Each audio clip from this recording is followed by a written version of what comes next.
Hello, everybody. Oh, let me turn that down. Hello, everybody. I see Peggy was here first. That's always a good thing. Usually, when Peggy's here first, that means she's a winner. Wait a minute. Now I gotta shut this off. There we go.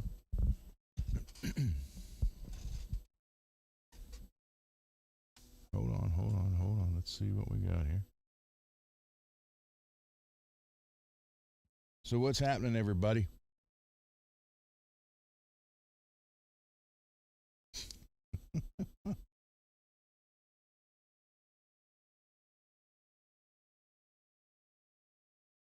All right.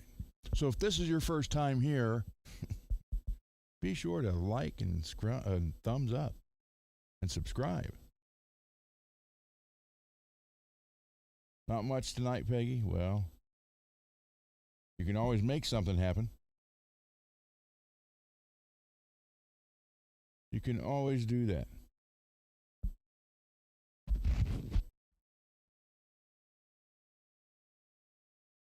Hey, Lewis. Lewis, it looks like your knobs will be there tomorrow. I don't know. I don't know. Is there something, some kind of big sport event or something going on? If it ain't any NFL, I don't pay attention to it. Put it this way: if it isn't Steelers, I don't pay attention to it.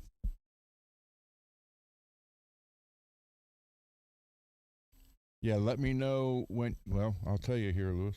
Wait a minute. Oh, my phone's in there. Dang it. I had it on tracking.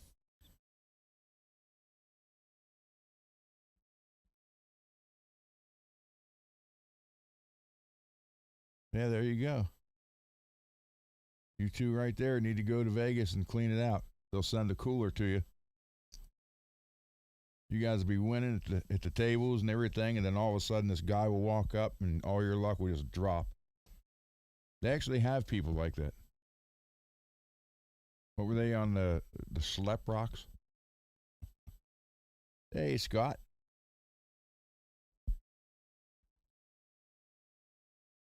How are you doing this fine Thursday? Had to make sure what day it was. I did check out the Under the Bus show last night for a little bit. I didn't stay very long, but I did check it out some, and Kurt graciously showed a few of the guitars, so that's always cool. Oh, here we go again. That's always a cool thing. Let's see.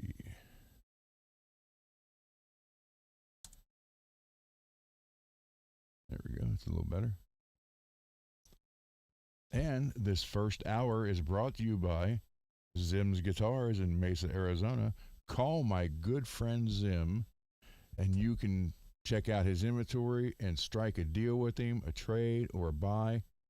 He loves doing it. He loves to haggle. So make sure you call him at 480-242-3742. Ask for Dane. Zim's Guitars, where the 80s live on.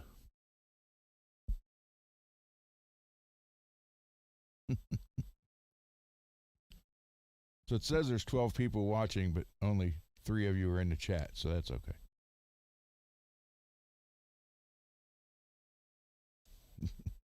Yeah, my wife, every time I watched the video, I'd buy one.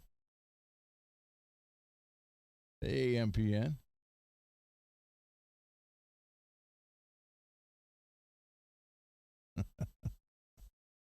Go buy a guitar. Yeah, Dane is a great, hey, multi. Dane is a great salesman because you go in the store not looking for anything and you come out with a guitar that you didn't even know you needed. But he proves to you that you did and sells it to you. Again, I would love to spend a week there just working at the store.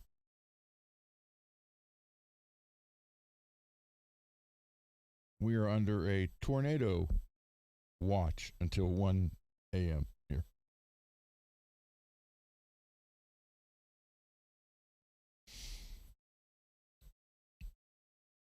Yeah, Lewis, yours should be there tomorrow. Derek's was supposed to be Saturday. It should be at his place tomorrow. I'm not sure about David's package.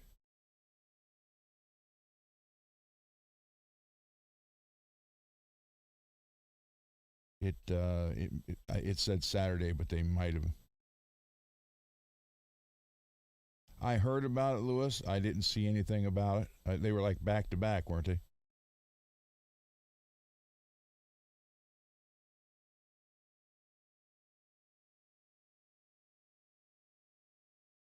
Hmm.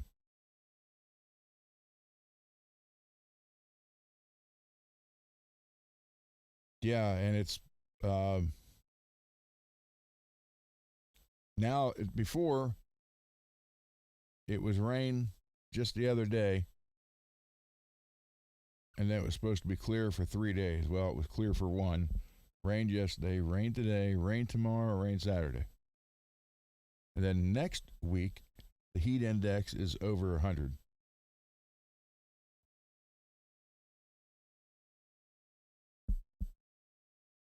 So I have the green on Dane Zimmerman's guitar done.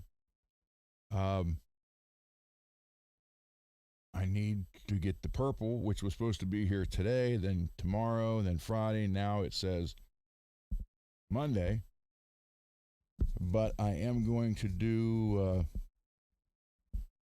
a little bit of the cell shading on it. Hey, Jim.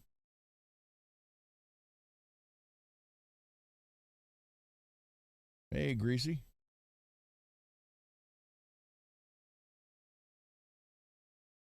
Greasy, do you have an earthquake today?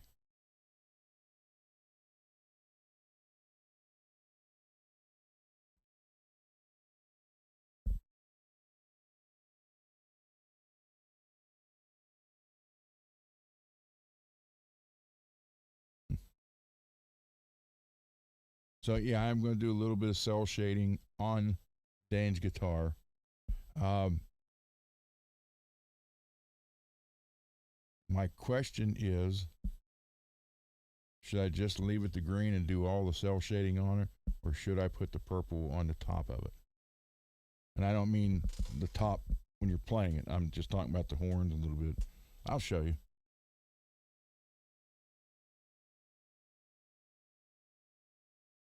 Because I know he really likes that green. I sent him a photo of it and he wrote me back. So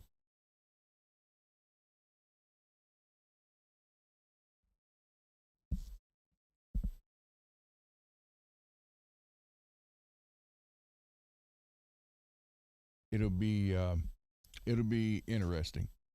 I really, the cell shading is it's easy to do, yet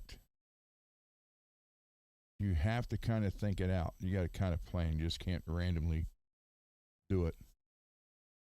Um, the strat that some of you guys saw already, uh, I did it the cell shading on it as an experiment. I didn't do it correctly, so it can come off. Uh, the right way to do it is to sand the area down so the paint, because they're actually paint markers, and they stick with when there's no shiny surface and it's sanded. Then you put clear or matte clear over top of it. So I just did it over the shiny paint and the shiny pick guard just to see what it would look like and get an idea how to do it. But it can come off. So if I obviously I'm going to do that guitar now that I saw that how I wanted to do it and how it is to do. I can take it all back off, sand it down, and redo it, and then put the clear over top of it. Put a matte clear on that one. I'm going with the Show Car super wet clear for Danes. Oh, and Marshall's tuners came in today, and that adjustable claw that came in.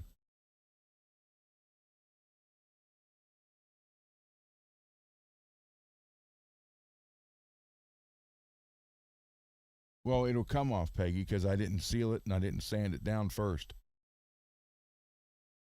So I have enough photos of it, and I'll show you guys here in a little bit. But you just get the idea of how to do it and what it can look like. So I'm going to show it on Dane's doing some. Ava may show up if we start getting thunder again. But yeah, I can take it off, sand it down so everything sticks, redo it, and put the matte clear over it, and it'll be fine.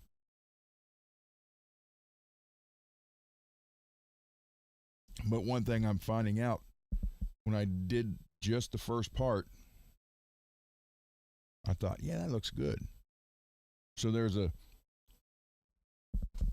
really no in between, if that makes sense. So you either have to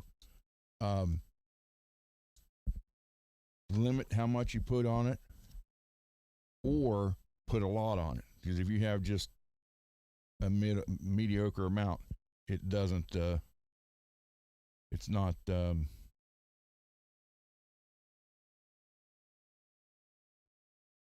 not the best it can be. Let's put it that way. Garguts is at a concert tonight, so I doubt if he'll be here.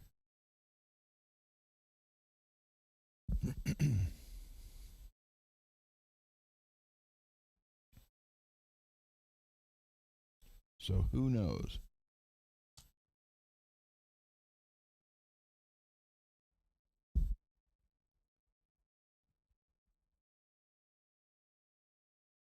And everybody say hi to Laz and Johnny in case they're watching.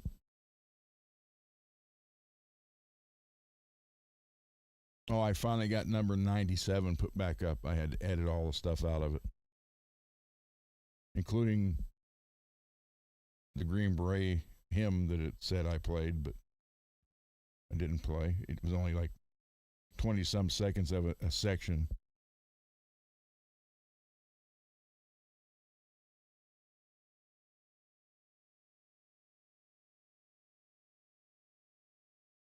Greasy, I like right here, how many's in here? 5 or 6 in the chat. There's total of 11 and 1 watching. 13.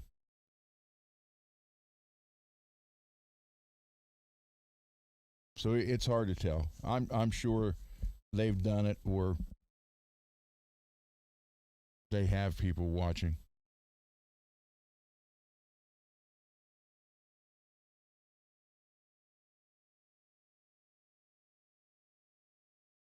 Yeah.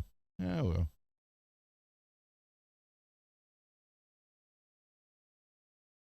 Like I said, I will never, ever tell you guys I don't like them. You can never watch their show and come here. We're all adults. And YouTube is big enough for everybody. So you'll never hear me say, don't watch those guys or don't come back. No, that's just asinine. But I was told that from Birdman over the end of the bus guys. Crazy. Crazy, crazy, crazy. So I will show that Geiger adjustable claw.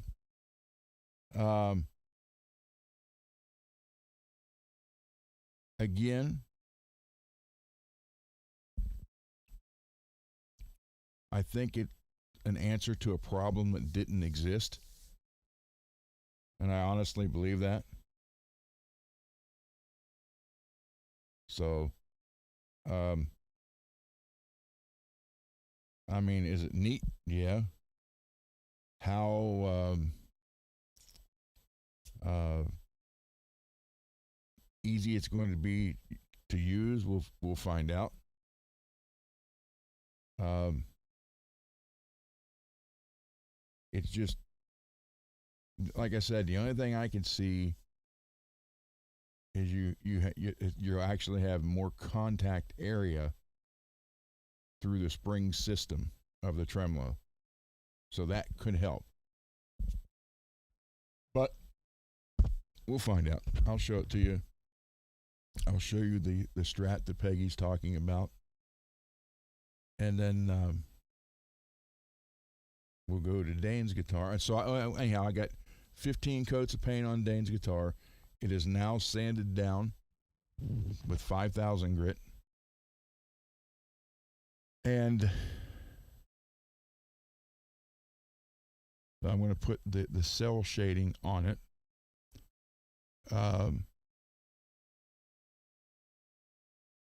I mean, I guess I could do the whole guitar and see what you guys think, because if the purple comes, I can always just lightly sand around it, and then just put the sand where the purple is going to go if I have to. So I don't know. We'll find out. So I'll show you that. I'll show you that claw. I'll show you. I'll show you the strat, and then the other strat is working fine. The only problem is I need to quit. I need to quit putting razor blades randomly in the drawers. Yeah, come on, focus in. And that's right where I play. So it freaking hurts. I had a little box container in one of the drawers, and I had a razor blade in it, and it must have got turned upside down, and I stuck my hand in there to grab a bolt, and it went right in there. I was like, oh, hey Cheryl, look, I knew he's coming.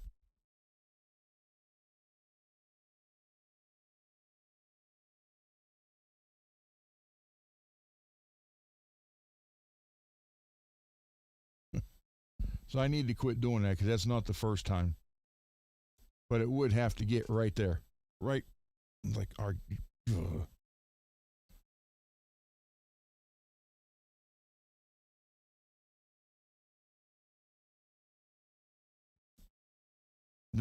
There's one store around here that had this. And next time I go there, I'll see if they still have it. Although I did find one today at another store. It was a different hat. It had 250 years of America loving freedom or something like that. Hey, Brian, I am working on your parts for your kit. So give me about 2 weeks before I get it mailed to you. Hey, Rez. Well, other than sticking a razor blade in my main fretting and note finger, yeah, you're going to get wide fret polishers, which anything jumbo frets it works for, or X. It'll say X or extra wide. Then you get wide. Then I'm only going to do a few medium, because there's not that many mediums and hardly any narrows out there anymore at all. So you'll have that. You'll have all the other tools. That everything's 3D printed. I may have to print some in black, because it printed out 3 of the fret polishers, and then at the last probably 5 minutes, one of them moved and it screwed everything up. So I had to clean the plate. You got to actually take it and wash it in dish soap. So I had to clean the plate and then put more liquid glue on it, and I'm remaking it. But meanwhile, it wasted a bunch of the green. So even though it will still match because the uh, the bigger neck rest is that green and black. So if anything, it'll be right now, like you have all the extra large, extra jumbo are all in the green, and it says 19X in black. So if worst comes to worst, they'll be black with the green 19W or 19M in it. And then again, making all the other tools. I don't know if I could show that or not. Hold on. Well, there's no light though.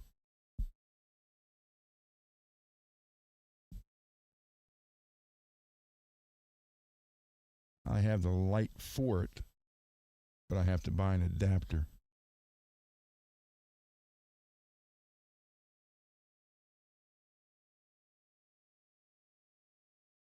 So let me see if it'll let me.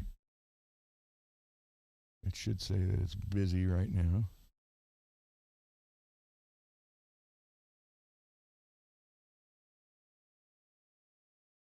Yeah, so you right now it's printing the trem blocker, just the real easy to recrown, just a touch up recrown. It's not designed to do the all of them. The taller, well, I can show you everything it's making right now. Let me share this with you.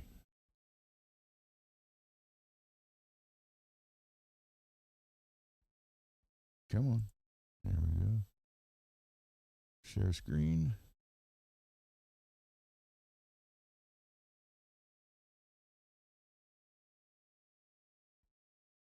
Add it.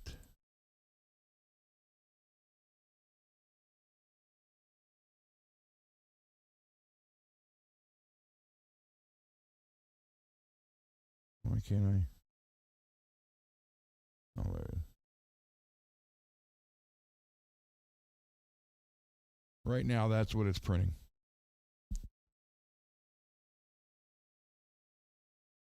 So there's your trem. Wait a minute, let me go back over here. There's your trem blocker. And I also put the felt on the bottom. I put felt on the bottom of it when it's done. There is the touch-up crowning tool.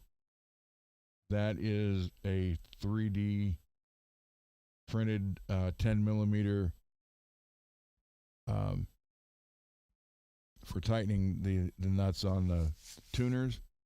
Here's the taller version of the string put on a drill or impact. There's the knob puller and the ring that goes over it. There's your two string stretchers. So that's what's printing right now.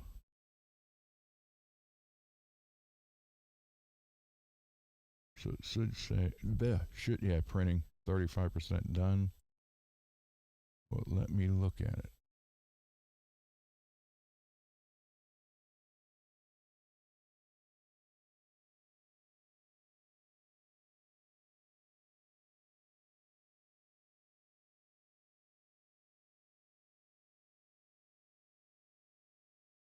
Well, you can kind of see it.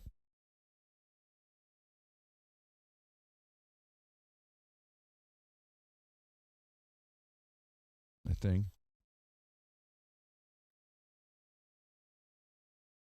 Oh no, it's not letting you see it. Oh wait, do I have to?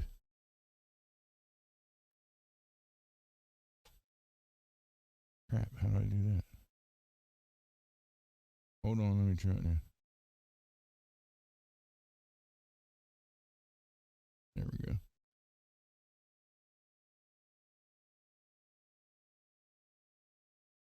I forgot I went to a different screen. Oh, come on. Why won't it show the screen with the...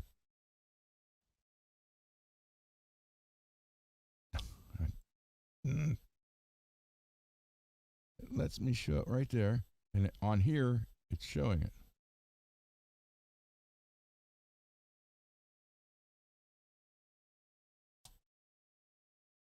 share that.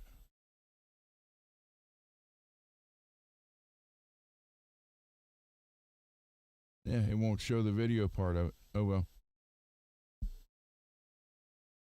Anyhow, it's printing out that stuff now.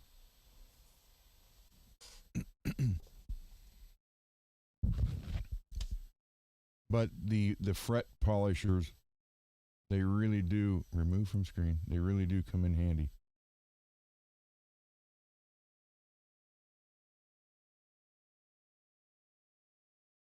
Okay.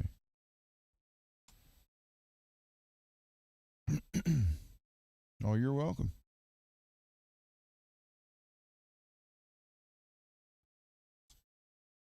But I'm sure you will enjoy it. So, any questions, concerns, comments, or criticism?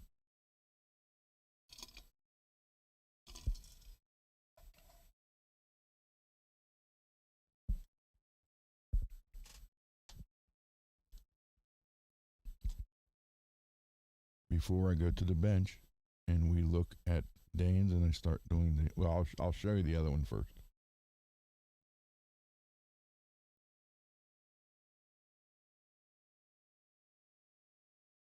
Nothing? Well, I can't even show you I got to go get the phone.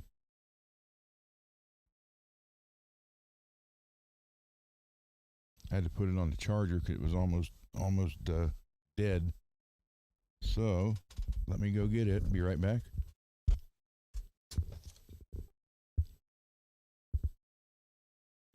You guys should still be able to hear me. Oh, also, Brian, I have something else here I'll include too. I'll let you pick one of the two.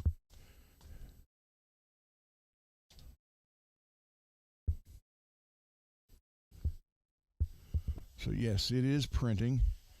I don't know if you can hear it. Hold on. There.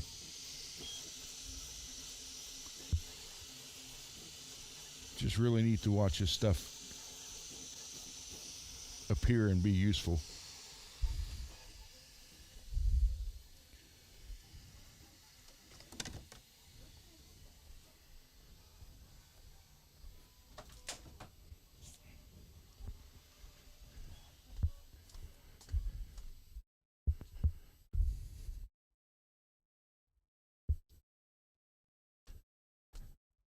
So I'm assuming, Brian, that you have headphones.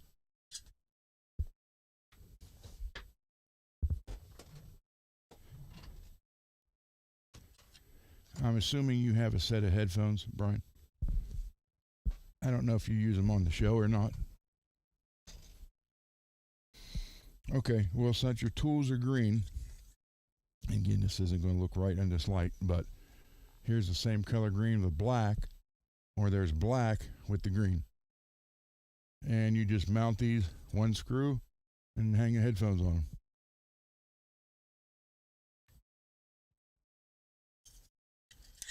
So, would you want the green with the black letters or the black with the green letters? And it's like 3D. I mean,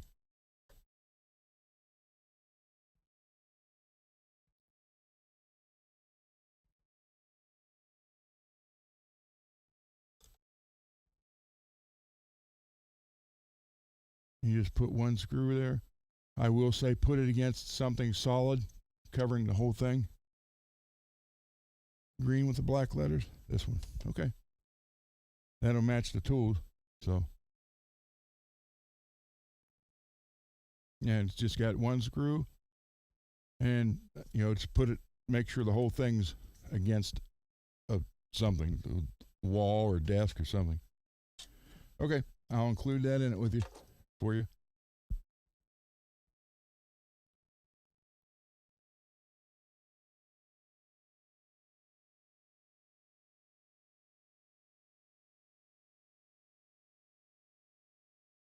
Okay, hold on.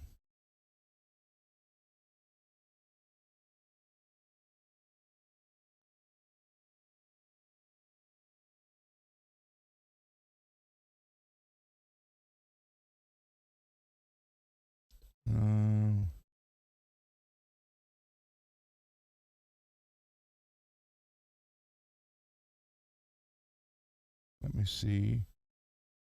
Let me check on these for you guys.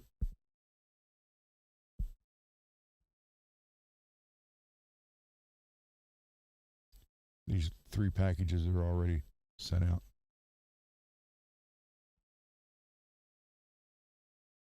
Lewis. At 1:12 p.m., it was transferred to your post office. So you will get it in the mail tomorrow. And now I gotta go over here to look at these ones.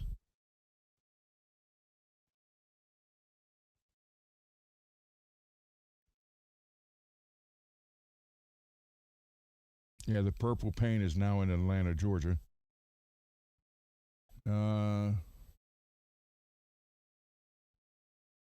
Derek's stuff is arrived at the USPS regional facility in Knoxville. So it's only 25 minutes from him, so he'll have it tomorrow. Let me look at David's here.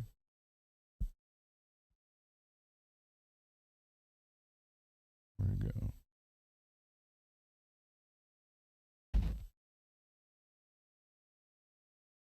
This says David is still in transit to the next facility.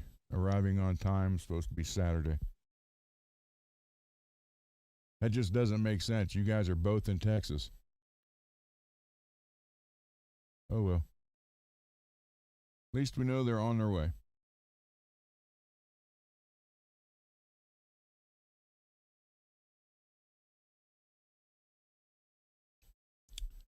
My other friend who was supposed to come up here and play bass on a couple of songs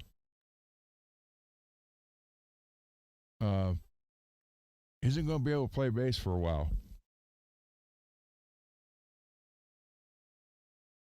He smashed 2 of his fingers and they stitched him up.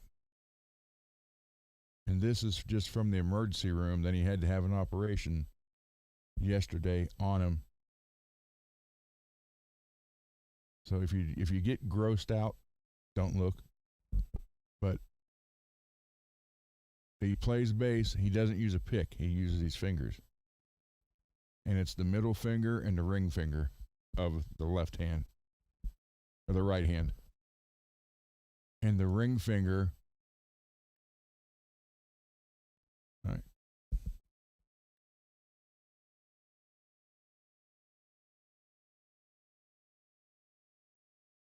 That's before the operation. But look, it's stitched through the middle of the fingernail.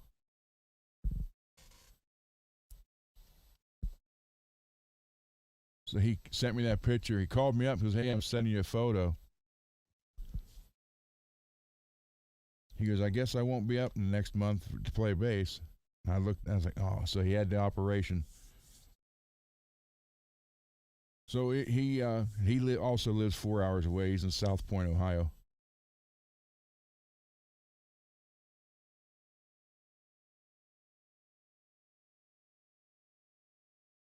So he wouldn't tell me. He just said he's going to change his name to Danger Prone or something like that.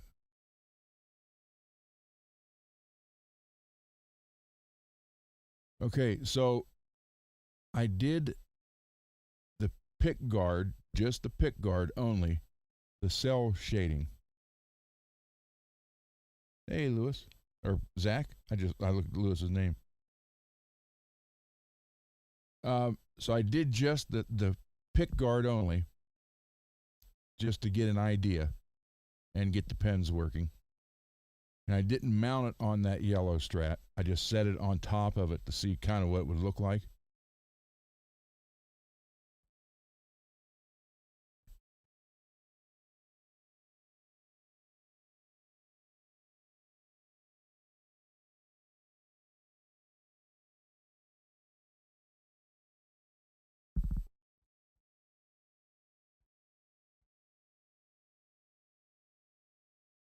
Rain. 80%. So that is just the pick guard. And I thought, man, that's not that bad. And this is where I'm saying you have a choice. You either stop there or you got to add a lot more to it. Just a little bit more is not going to work. And again, I didn't sand it, so to do it correctly, you'd like go over it with the real fine Scotch Brite pad, do that. And same way with the body, you scratch the paint up and put it on there, and then you just put either a gloss or a matte clear over it. I didn't do any of the sanding on this or the other body, so Scott, I put together the black strap body and one of the necks just to try and get everything figured out. And I didn't do it. I didn't sand it down and put it on. I did so it will all come off. I just wanted to see what it was like. So I'll show you. Dang it.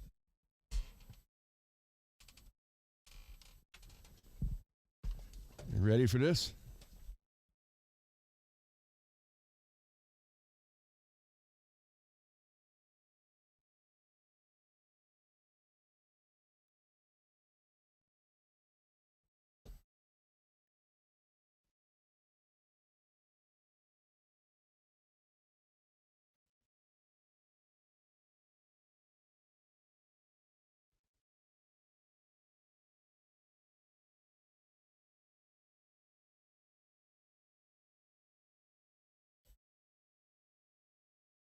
So the idea is to make it look like a comic book.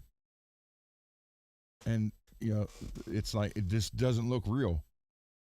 Not even, it'll all come off because I did not put it on the right way. I just wanted to see how to get it going. But I've got so many compliments on it now, it's crazy. Billy Ray wants it. I even put a little cartoon face that got punched. And yes, there is pink on it.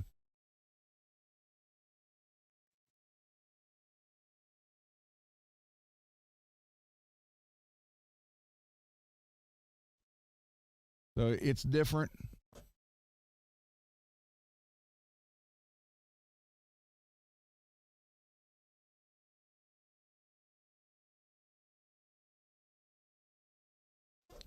Like it's just really different. So I was just getting all the pens going and just figuring stuff out because I'd never done it before. And then, so I'm going to do something like that to Dane's, but not as much.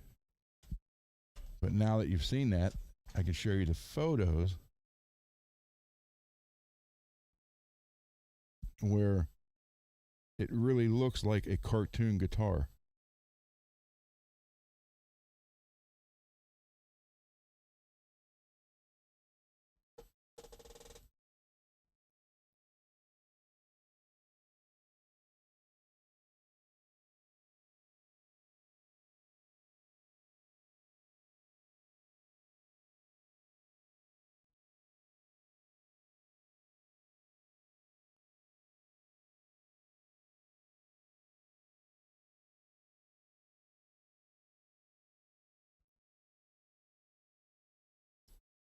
So I just kind of slapped that body together, and I took a picture of Dane's guitar and I just colored in, and obviously it's trying to paint it with your finger, so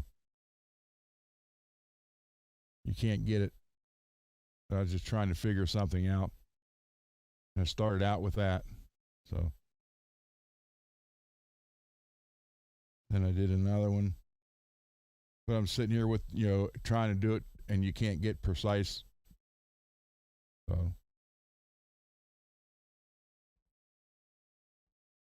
So with that, let's go over to the bench, unless you guys got any questions.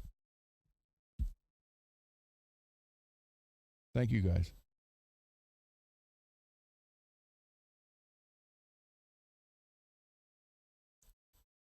Yeah, and you basically can do it to pretty much any color. Um, because I ended up, yeah, that's initially where I thought I was done, right here. Then you could see a lot more got added to it. So, well, but I can't, Peggy. It'll come off. I have to. I got to take it off, sand it down, and I can redo it like this. Who knows? That guitar may end up being a giveaway. But it just, I mean, like in this photo, and it just looks like it's a fake guitar. Focus. Come on. There we go.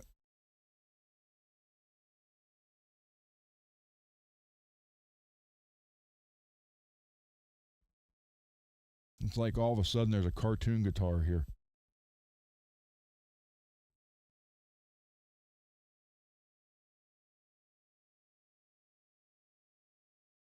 So, I mean, even the fretboard, you can mark the fretboard up and then just put a small light layer of like a matte finish over top of matte clear.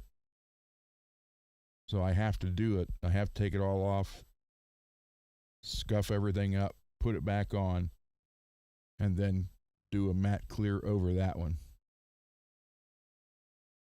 And it does have, I had a loaded pickup I put in it, or a loaded pick guard. So,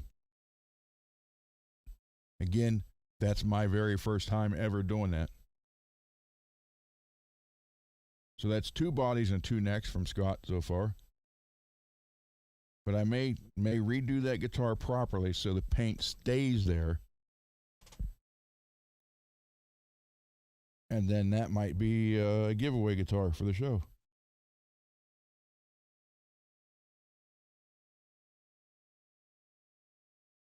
And I'll put it on the bench. All right. Thank you, Cheryl. Thank you, everybody. There you go, Lewis. Well, you'll see how to do it here in a minute.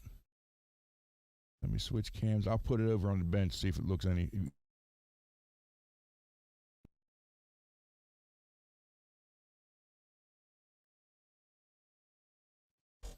And I just so happen to have green gloves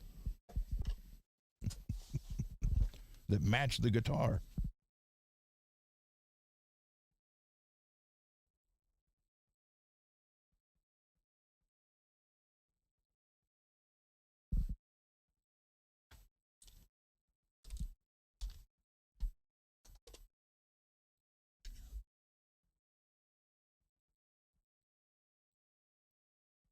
Trying to get through here with the phone. And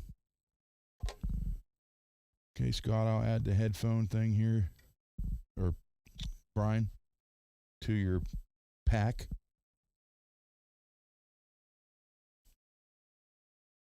And I will set this up here for a minute. So on this channel, we try, we learn. And like I said, if we don't know it, we figure it out.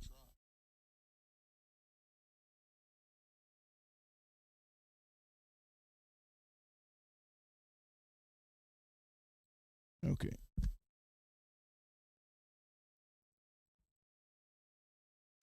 So that's 15 coats of this green lacquer, and it has been sanded with 5,000 grit.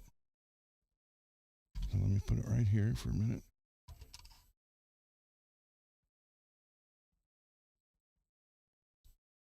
There's that. Now, hold on. Let me put these on while I'm thinking about it. Be like on Jaws. I see you brought your rubbers. Chief. See you brought your rubbers, Chief. All right, so here is this, and it's kind of neat. You loosen it up. And you obviously with the spring tension on it, you can tighten it up, or you can use a Allen wrench. Your ground cable goes in front. Crimp the ground cable in and screw it in. So no soldering. We know who will like that. So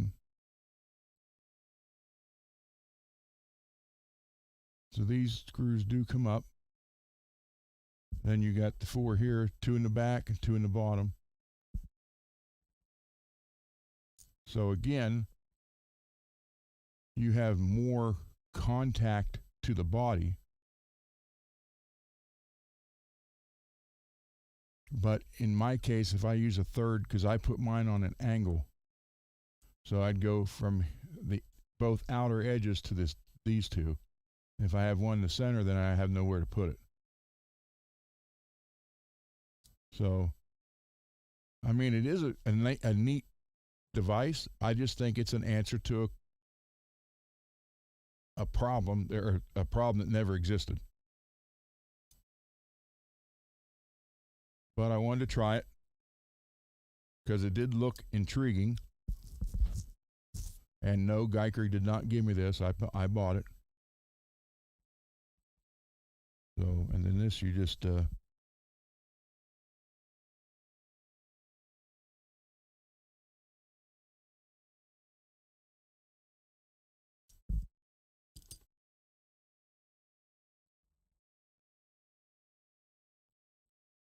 crimp your wire in there and plug it right, or screw it right in.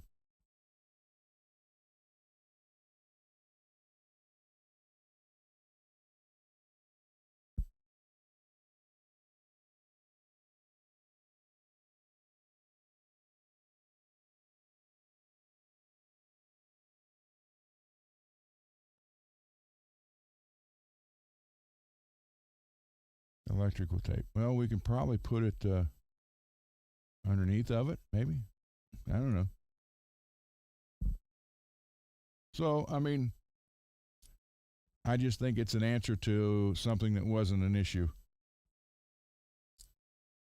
But I figured I'd get one and try it, and we'll learn about it together. So,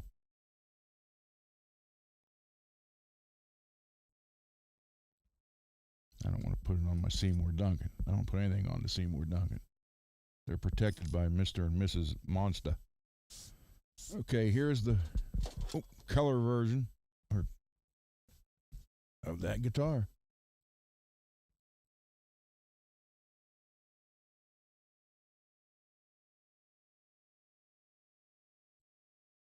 So it looks like it's just a drawing on top of the table.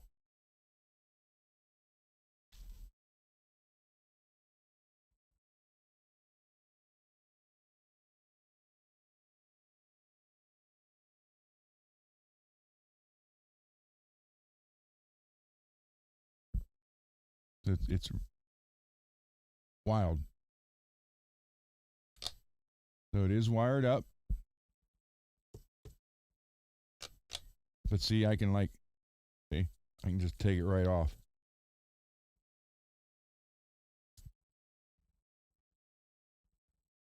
Because I didn't, you're supposed to scuff this stuff up, then put it on, then put some kind of clear over it to seal it.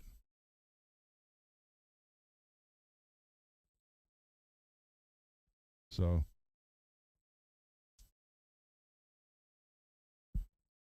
like I said, it just looks like a cartoon drawn on this green thing.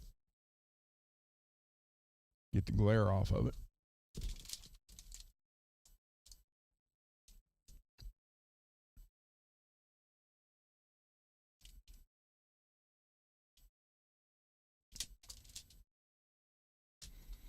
And then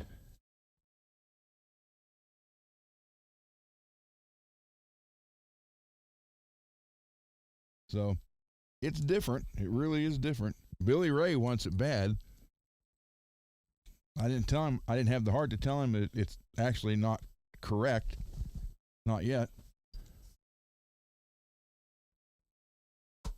Okay. Now let's put Dane's up here.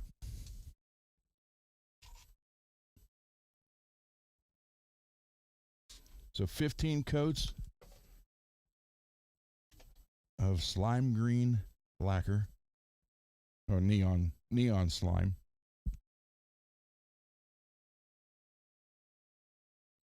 So one thing I was trying to figure out, this is perfect for that.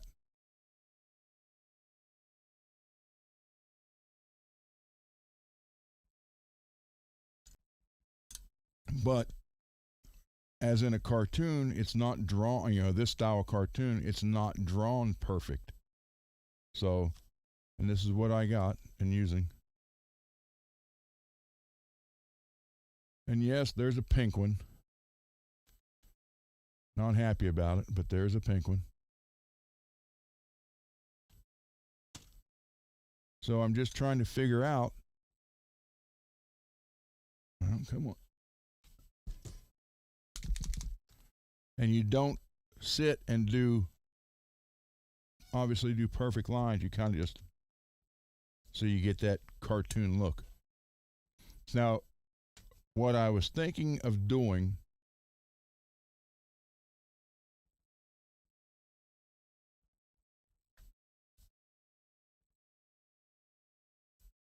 not a straight line, but this much purple, then just have it kind of mist into the green. Not, more green than anything. And just have it kind of mist in. Not blend, just mist over the green. But all this would be purple.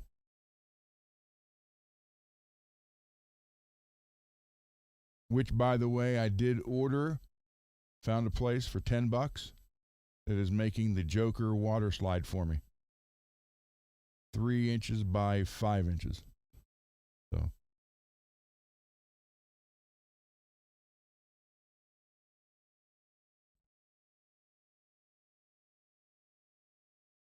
So I can still do this much of it, but it's weird to try to get started because you're like, where.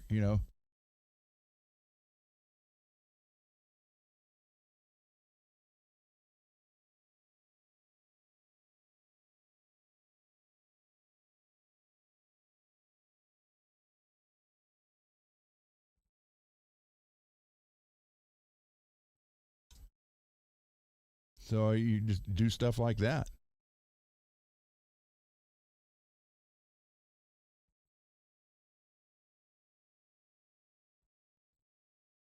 But then I'm going to do around the edge, the outside though, pretty much solid. Well, because I'll be doing the purple too. Come on, dang it. So you just kind of, it's not perfect. It's not supposed to be.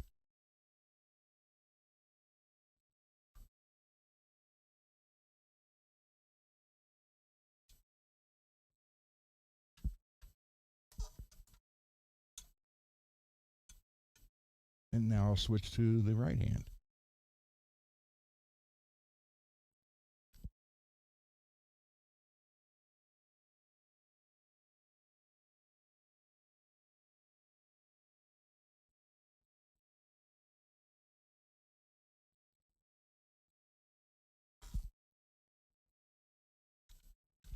And back to the left.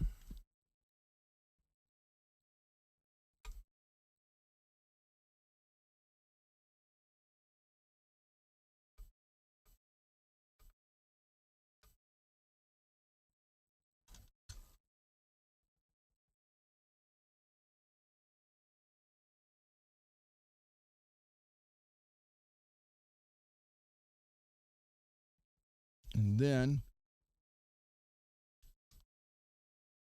like right here, you just kind of, something like that.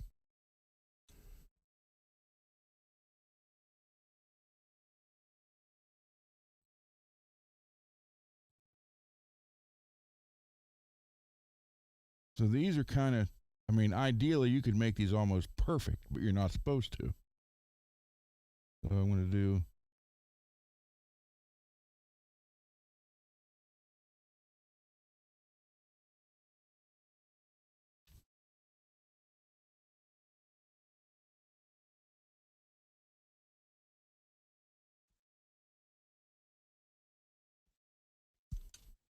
something like that.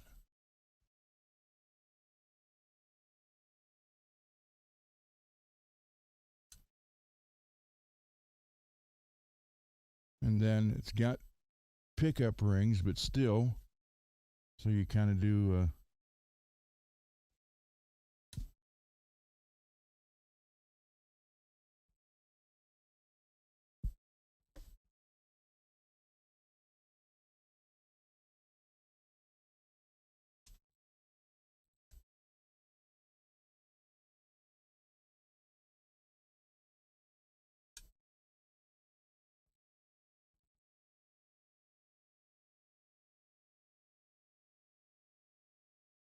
Oh, that's going to be purple, so no. Yeah.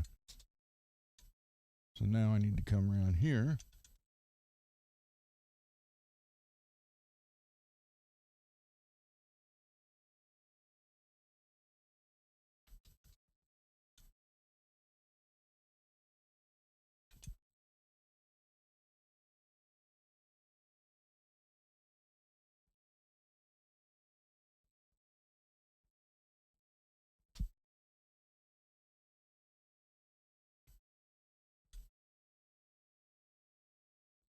So you guys are seeing a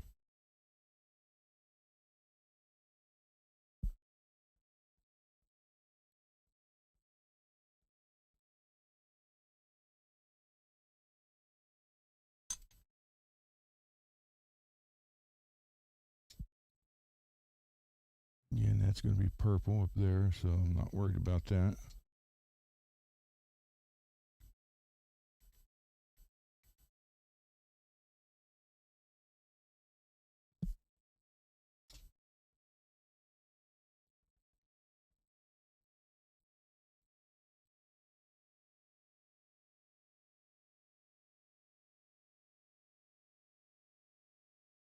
Just like a cartoon where it just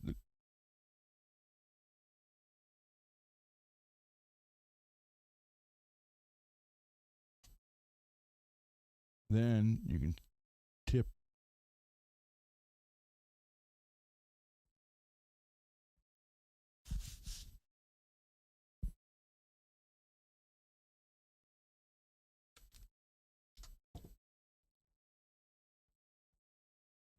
Maybe put some more.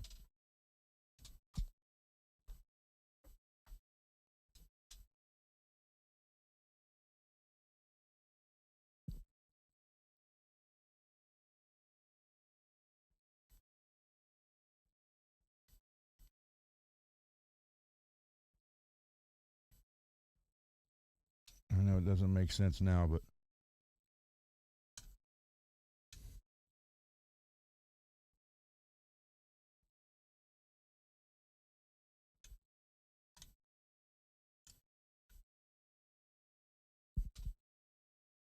I like that right there.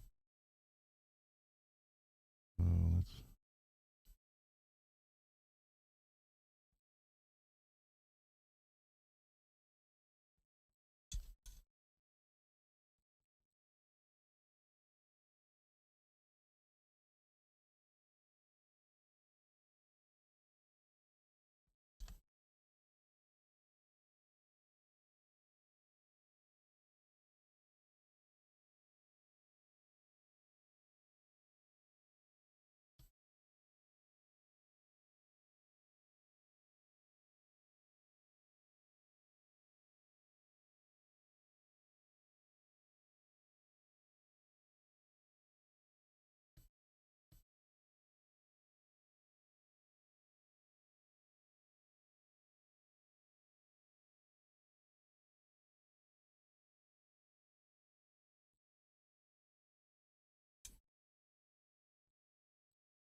It's still kind of wet. Don't want to mess with that yet.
Everything so far, guys?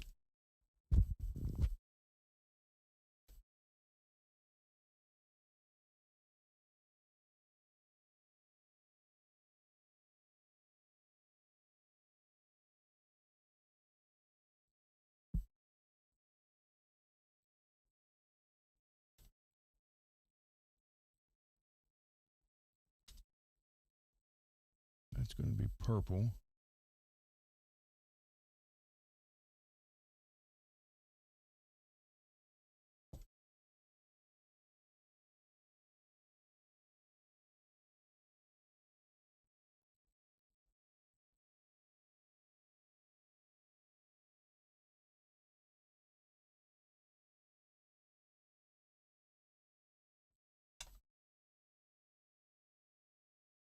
So the whole thing is not to have nice straight edges.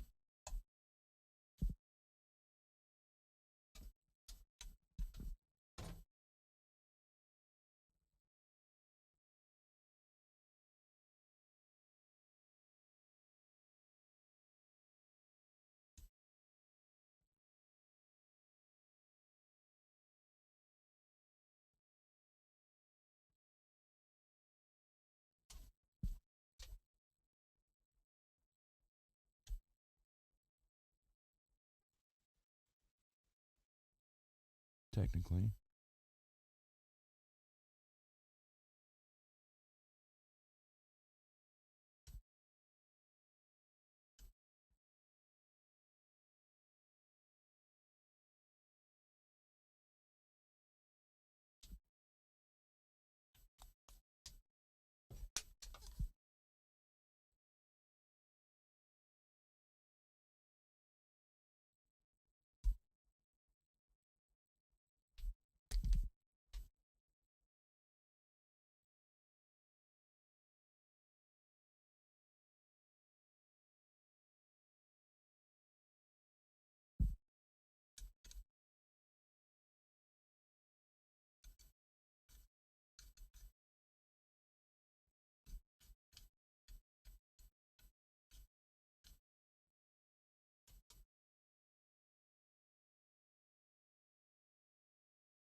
And then there's these. There's like a cutout here and here, but that's going to be purple. So it don't do me any good to draw on it right now.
Yeah, that's what I'm going for, Lewis.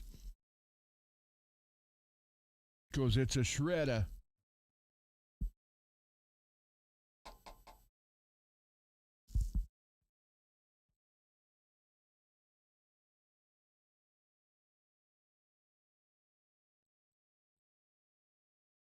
So,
there should be an X on it somewhere.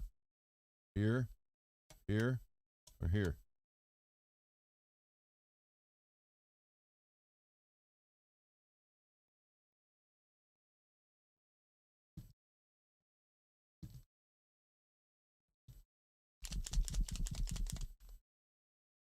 And see, since I'm going with the... Now, should I put the purple on it or just keep going with the black and white?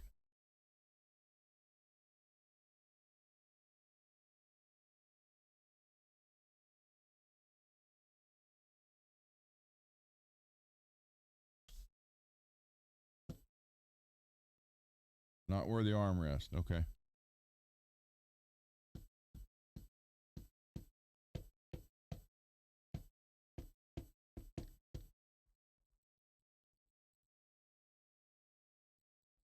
Well, it's going to be purple up here. So I can't go like with this stuff because it won't match.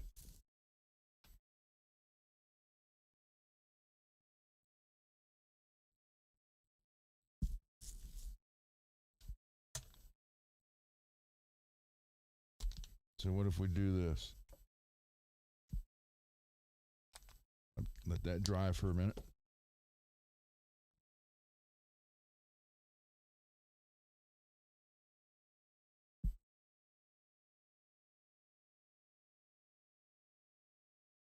And then I'll do the other part of the X with the black.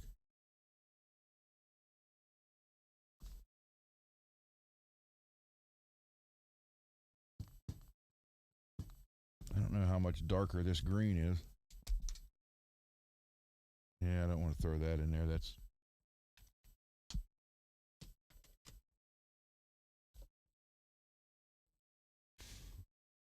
Come on, dry.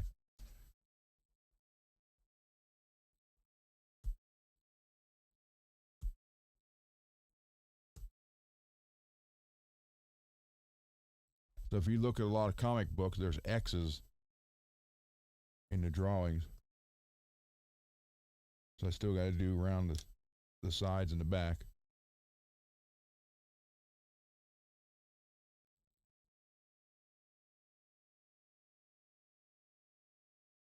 Try to get that white to dry on this end.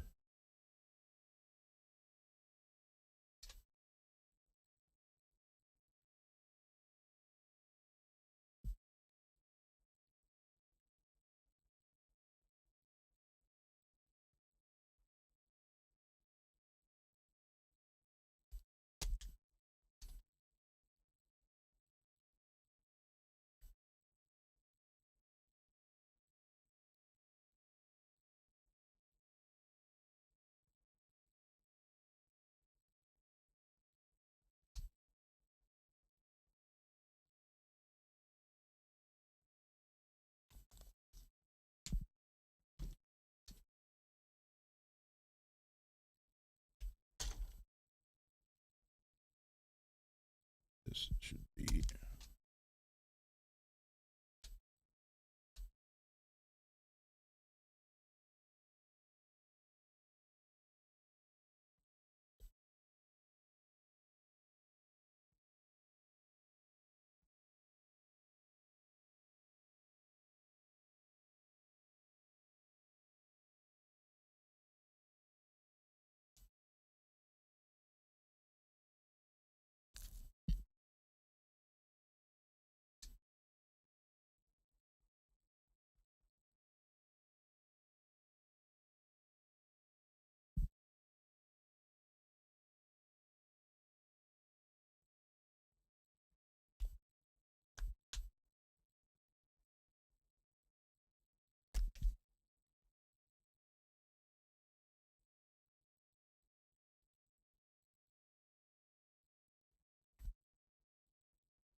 So now the bridge will cover up a lot of that.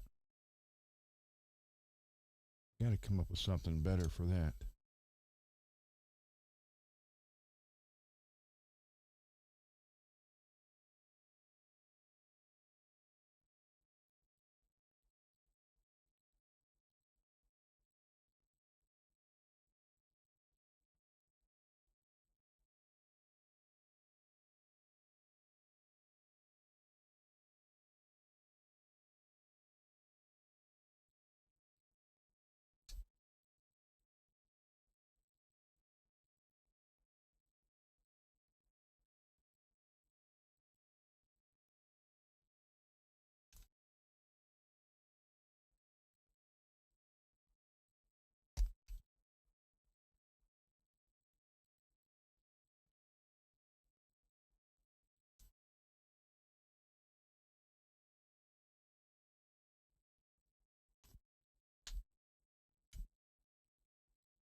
All right, so now you let it dry. Now, mind you, this is all going to be like glass, clear. But the purple paint won't be here till Monday now.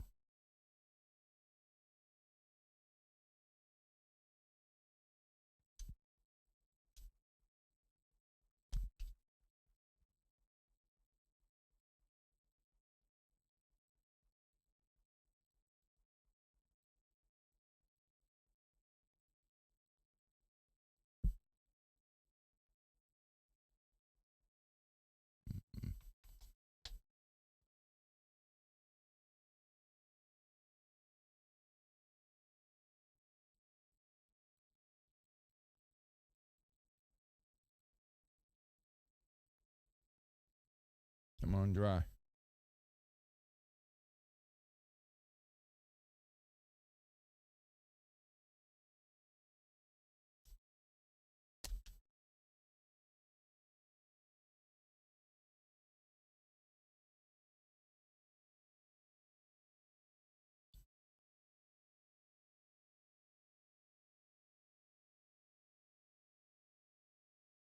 Let's see if I can.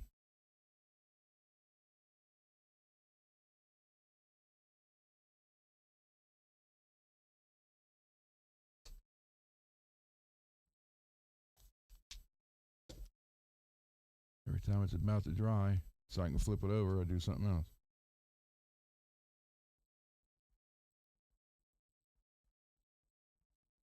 It'd be cool if I could do cartoon Zims.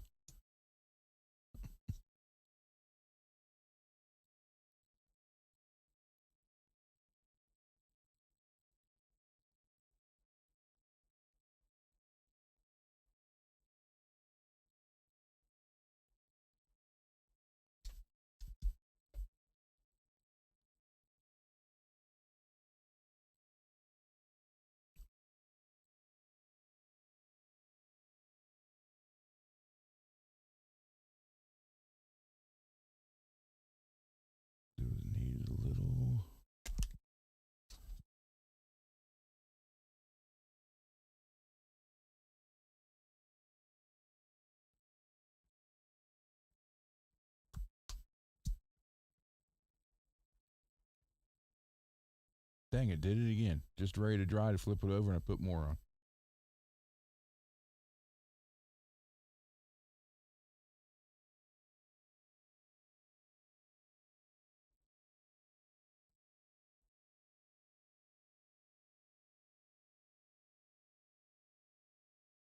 Now I should probably make that white.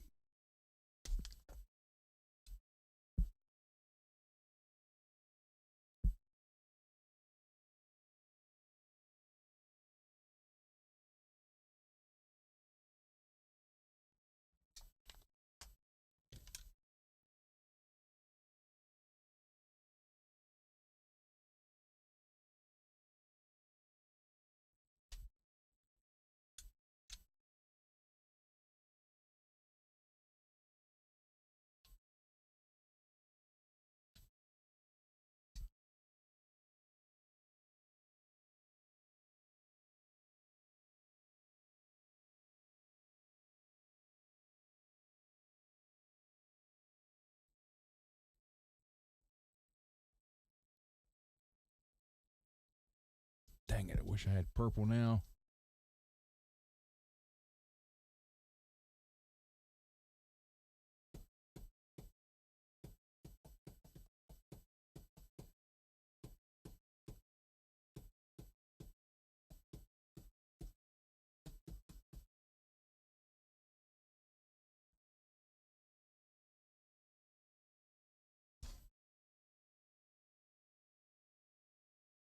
Try to get the black to dry.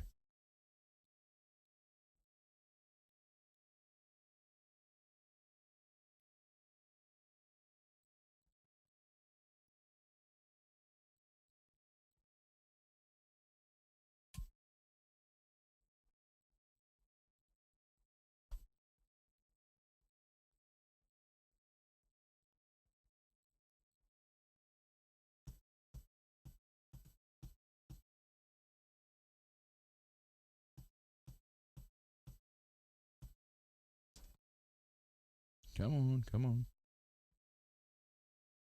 What was that song? Come on, Eileen.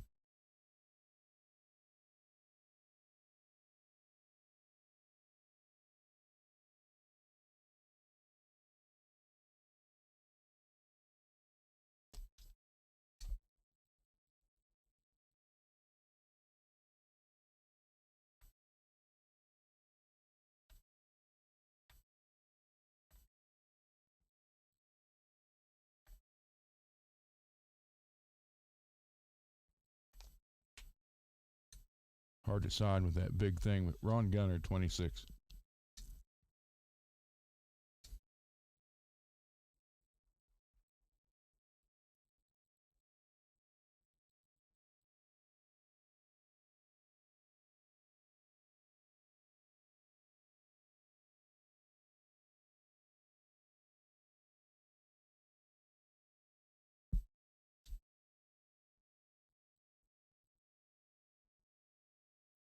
Almost.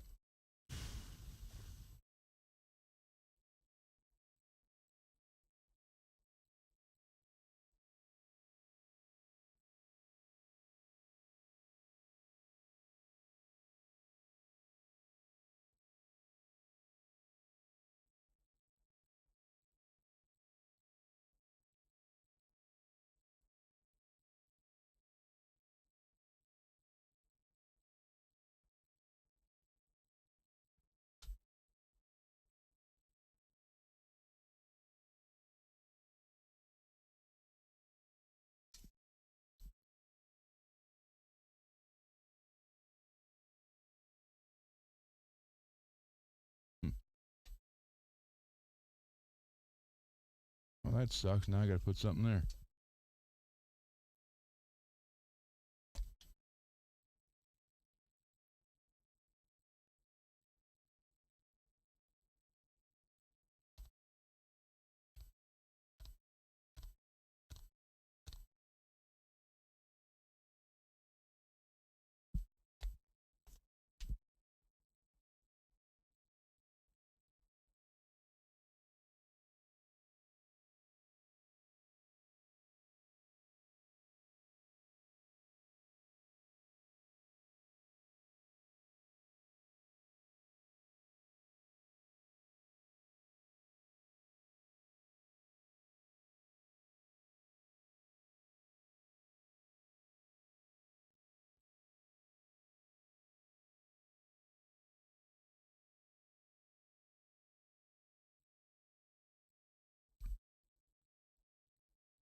I did it again. Just just when it was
come on, dang it.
It's right on the curve.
That's going to be purple. So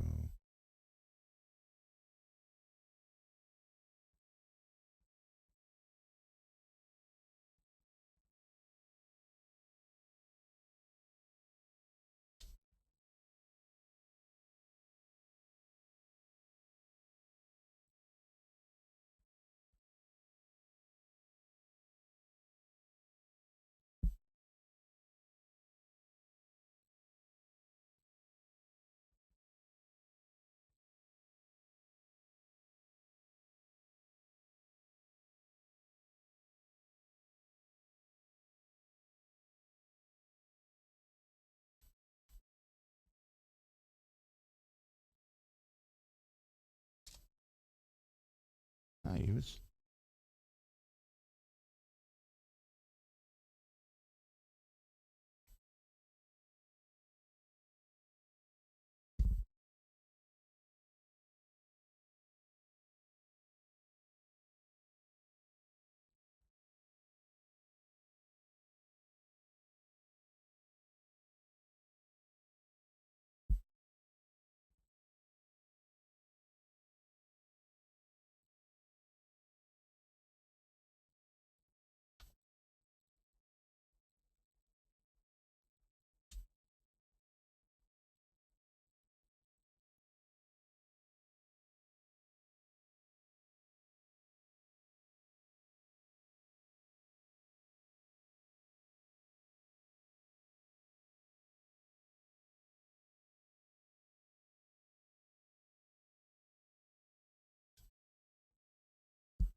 Let's see.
I'm going to let that sit for a minute.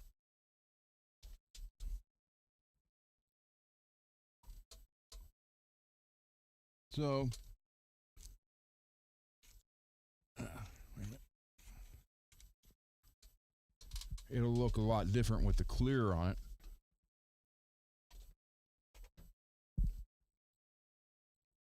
So I got to take this off and then scuff it up, then redo it, then clear over. Because like I said, look, wipe it off. Because this was just a try.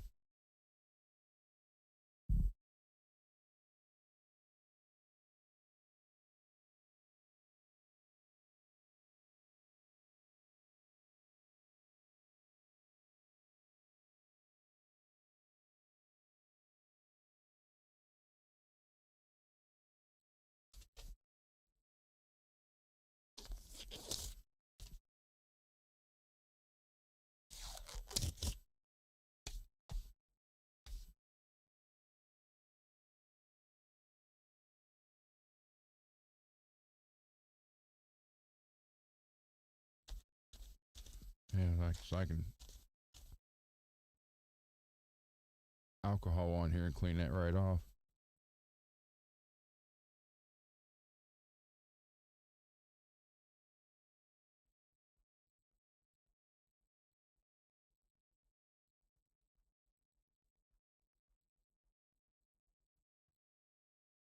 I mean, this,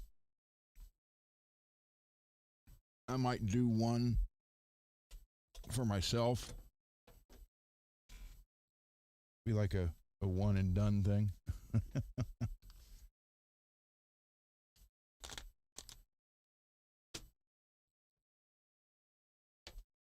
So back to this.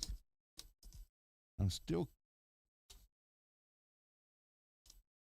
put it this way, I want to like this. Only installing it will let me know if I do. And again, I still say it's an answer to a problem that never existed. Like the engineers had too much time on their hands. But once you get it locked where you want it, then you take this, that little set screw right there.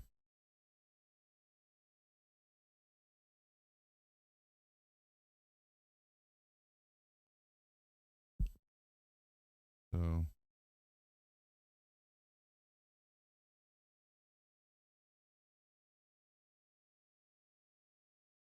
yeah, like I said, I really want to like this because I like the idea, even though I didn't think it was necessary, or I don't think it's necessary.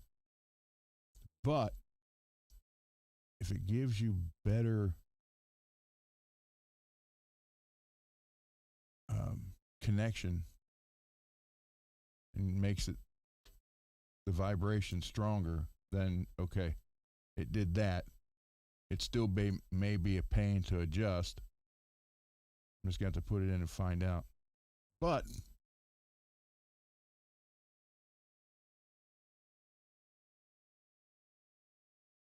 be interesting. Yeah, you have to use that because that is pushed all the way forward and it's in line with this. So, I mean, yes, you could do that, but you can't do this. So,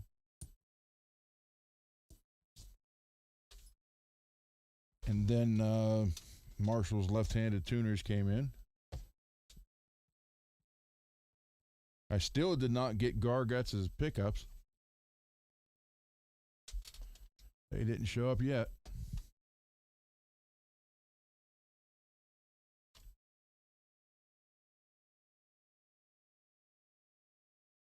So is that everything so far? That guitar, the other one.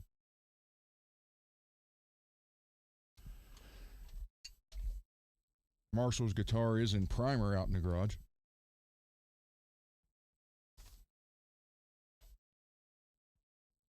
Then the rain came. Or however that went. Something like that. It was a Beatles song, was it?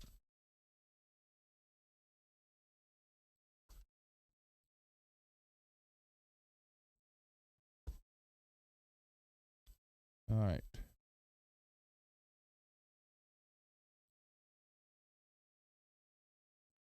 Oh, I still got to finish the Mafia guitar.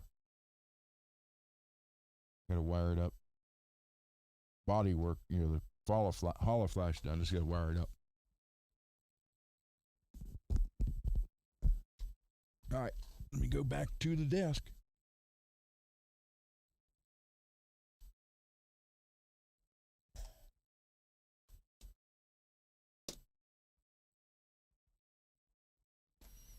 Yeah, I was hoping to have Garguts' pickups because then I could have done that tonight.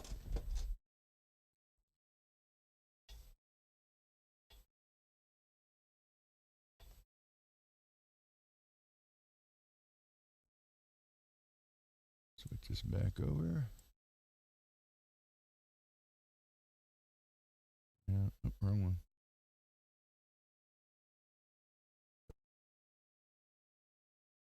One's 800. There we go. All right.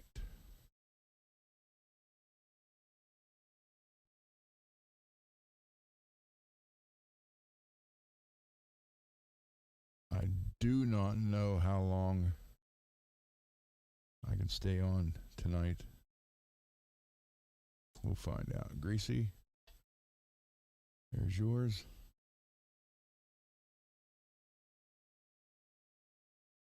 So it goes. Come on. Send. There we go.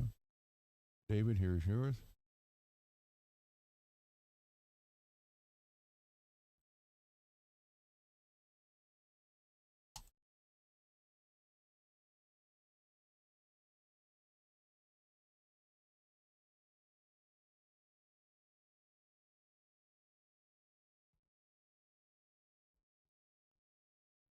Yeah, I don't know how long I can stay. I don't want to fall asleep on here.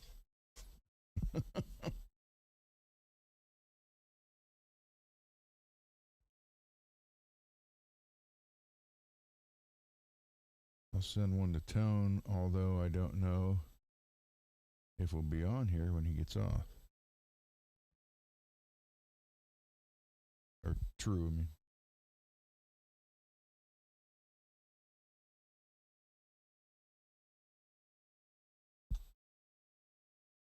Oh, Ryan left? Okay. Yep.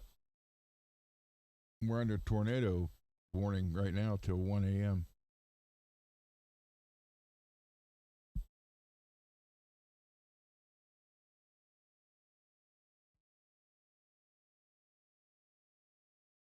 So I have live broadcast number 97 back after I did a bunch of trimming on it.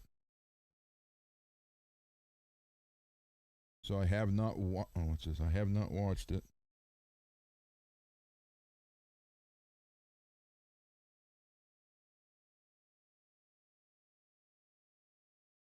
What is Cole showing me? Oh. So it probably doesn't make sense to be talking then disappear. So, but that was the only way I could get it back on the back on here.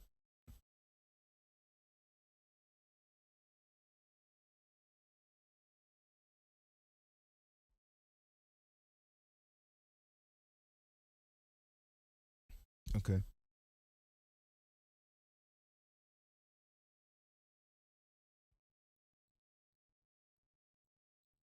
Sorry.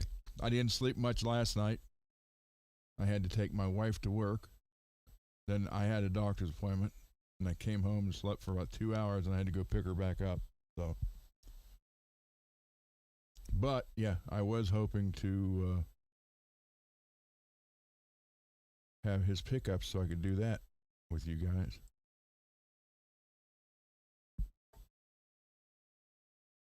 Oh man.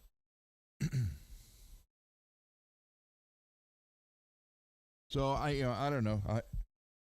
I got to wait till Monday till the purple gets here.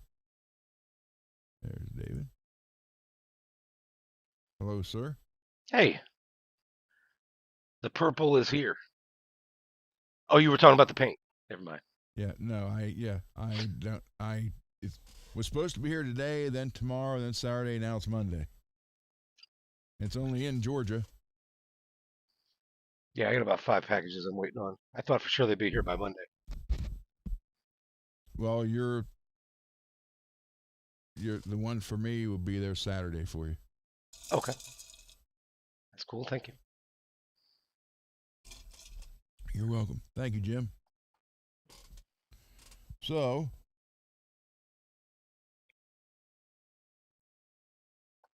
yeah, I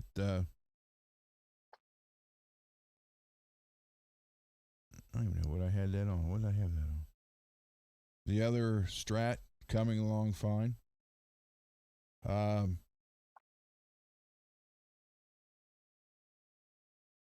We celebrated my daughter's birthday last night, but she's having a big party Saturday. So I think it starts at 6. So I'll either have MPN's guitar routed Saturday or Sunday. Then I should be able to get it back to you, MPN, by next week. By the end of next week, if all goes well. Marshall's guitar is in primer. I'm stopped on Dane's till the purple gets here. and I'm stuck on Garguts till the pickups get here. They haven't showed up yet either. I hope you put the right address in.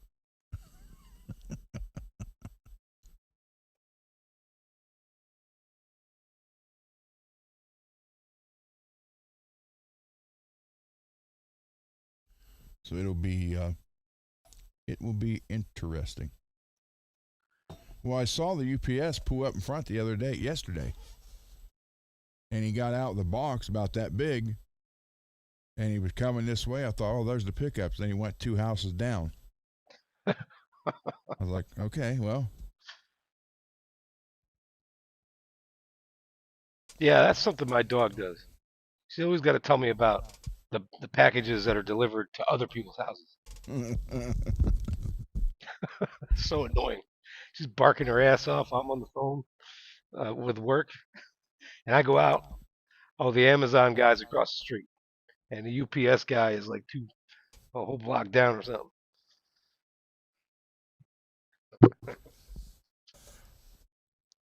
Man, I did not sleep. Hey, Greasy. Hola. El good old boy. The crew. Dun, dun, dun. You're a motley crew, I tell you. So, how's everybody doing? It's been a day. Yeah, It's been I a hear you. doozy of a day. Oh, I really? got these cicada killers just killing themselves all over my property. Oh, They keep coming up on my porch, and I made that paddle, and I'm ping ponging them off there. See if I can hit the fence. hey, it's good exercise. So, Remember, David, It's probably dangerous. I don't know. you're a killer. yeah, get all moving. Kind of keeps you regular. It does get your heart rate up when they're like right in your face, and you're like, "Where's my paddle?" Shit. Too bad like lightsabers aren't real, man. I'd be like, Oh, you ain't kidding. I wish I was an ace with a slingshot. That'd be great.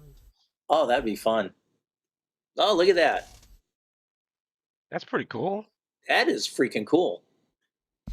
Bass Yeah, guitar, isn't it? It's Dave's. Oh, Dave's not here. He's been using this, too, this and the Fender to record the bass lines. Oh, Big Dave. You mean Yeah. the other Dave? Right. That Dave. Ow. Dave. Yeah. I keep forgetting. I razor blade in the drawer and I stuck my finger in it and it's right there. Right where I got a fret. So I can't play without that. Hey, just super glue. I did Yeah. that. I did that, but it's all the whole thing like hurts. And Stevie Ray, it's good enough for Ron. Just do some glue. I don't want to smell like Band-Aids, you know? Yeah. I can't even do the. Can I do it with these 2 fingers? No, I need that one. Nope, can't even do that. Ow, that hurt. That's right where I put my finger.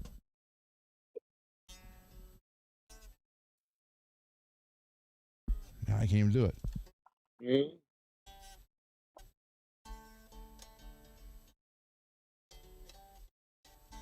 Nope.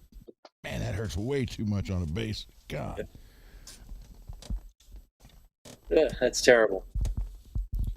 Yeah, he wants me to his white Fender bass that he's also using. He wants me to paint that any color, but the big metal flake over top it. Oh, cool. Like on a bass boat metal flake. Oh, that's even better.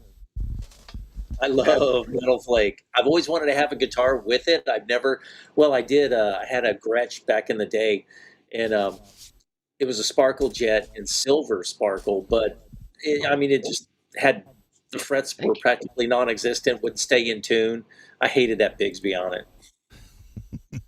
I guess maybe if I got a newer Gretsch, it's better set up and because this thing had literally no frets. I go, are these the original frets? He goes, yeah, that's how they come. And I was like, you could barely feel them. They were like fretless Wonder frets. That's And like that Les Paul Jr. Out of tune.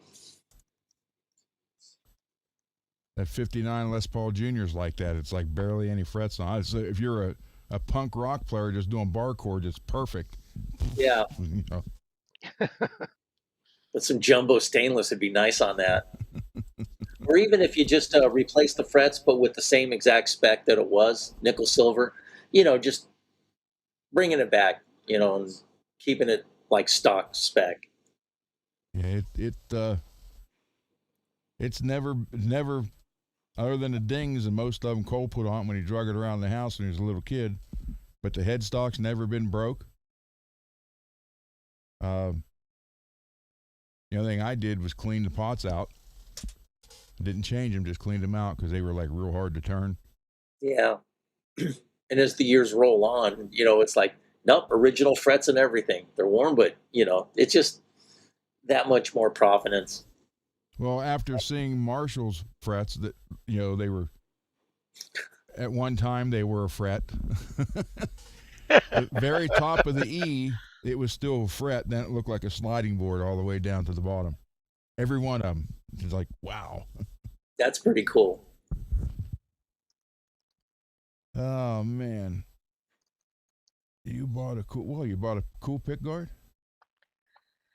Yeah, well, it's gonna trigger some people. I bought this really cool pick guard off of eBay. I think it's Rockabilly's or something. They'll make they got all these different designs, anything you want. Checker, tiger pattern, snake, alligator skin, all kinds of stuff. And I got something that's hard to describe. It's like Rebel flag. Yeah, I was thinking that. Yeah. I'm a Dime fan, but I'm not stupid. I mean, so we get a whiff of that thing. Oh my God, that'll be the end of the live stream. No, it's like it's closest to the album cover for Dirt, Alice in Chains, but it's not really that either. It's just this textured kind of almost like a sand. I don't know. The colors match, and it'll be pretty cool. But I'm still gonna cut it to that kind of Van Halen style, simply because the theme I got going on with the guitar. Both pickups are hard mounted in and direct mounted in. And then if you got that kind of pick guard, it's real easy to change the battery on actives. So Yeah, There you show will go. get help. True. just kind of want the beat up look. And I'm gonna get this whole nice pick guard and cut it up. You go. I'll be happy with it. It'll be okay. I'm trying to. I can use this. Wait a Oh, minute. and I got these. I got the barrel knobs right there. It's like a 6-shooter gun theme knobs. You ever seen those? Right? Yeah. I think they're on Well, it's Geiger. like under on a revolver. Yeah. Like the Sweet. part of a revolver. Or even the shotgun shells looking ones are pretty sweet. I had an old black one, and I was like just trying stuff, so I got out some sandpaper and tried to make this look pretty cool. Wait a minute. I like it. It came out pretty good. That's freaking cool. So the trying to get a good angle so it's not all Okay. just With the flutes. kind of like it had black on it, so I kind of sandpapered a bit of it off, But then the top of it, I don't know, just goes with this guitar. Looks pretty cool. Yeah. Speaking of which, hey Ron, you ever watch this one channel called The Gunfather? Yeah. Did you see he did a mirror polish on a Colt Python? He did. I sent him one of my King Cobras, and he did that. You have a King Cobra? Well, not anymore. I sold it Oh, I had one back in what? I'm gonna say 1944, where his You live froze, stream Greasy. went. Yeah, it was too cold in the basement. It's all frozen. Greasy. I don't know if you can hear us. You might want to go out and come back in. So, are you guys talking about a live Cobra? No. Okay. Colt. Oh, Colt okay. revolver. Colt revolver. Yeah. Gotcha. Look, Like- here's. My wife has a snake, man. It just people would surprise you. People would surprise Let's see. you.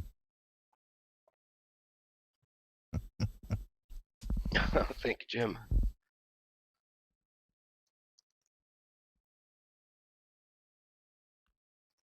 Hold on. I need to. All right, Lewis isn't here, so I'll do okay. Like, have you ever heard this joke? Like, hey, Lewis, here's a picture of your dad naked with some whores. Oh, he's dressed now and the whores are gone, but you get the idea. Come back in, Greasy. Yeah, come on back. We were just kidding.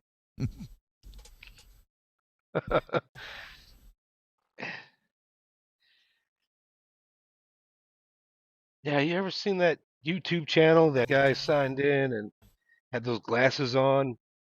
You could see his kitchen in the back and it was all frozen. Sound like an owl? Mm-mm. You're supposed to say who? Oh,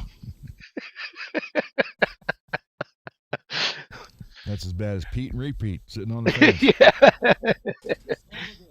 Let's try it again. There he is. Yeah, my computer just shut off again. I'm hoping I don't need a new computer. Getting That hot. would be a more expensive option. No, not anything unusual. I even have a fan blowing, so that's just one of those things. I've had it 8 years now, 7 years, and I use it like all the time. So I'm just thinking maybe hopefully something, because I mean it's a big old 27-inch screen Mac, and then they only do them in 24 now, and it's like I kind of like the big screen. Yeah. But anyways, so yeah, so you're a king, like King Cobras. That was my first real cool gun, and yeah, mine was a satin finish, 6-inch barrel. I love that thing. That's what mine was. Oh wow! Satin finish, 6-inch barrel, and it came with like a rubber grip, hand Yep. grip on the back. Yeah, Then I bought a Smith and Wesson 29 stainless with a 9-inch barrel, 44 mag, and it was like glass beaded stainless, and I did wow. that. Matter of fact, I can show you photos of it.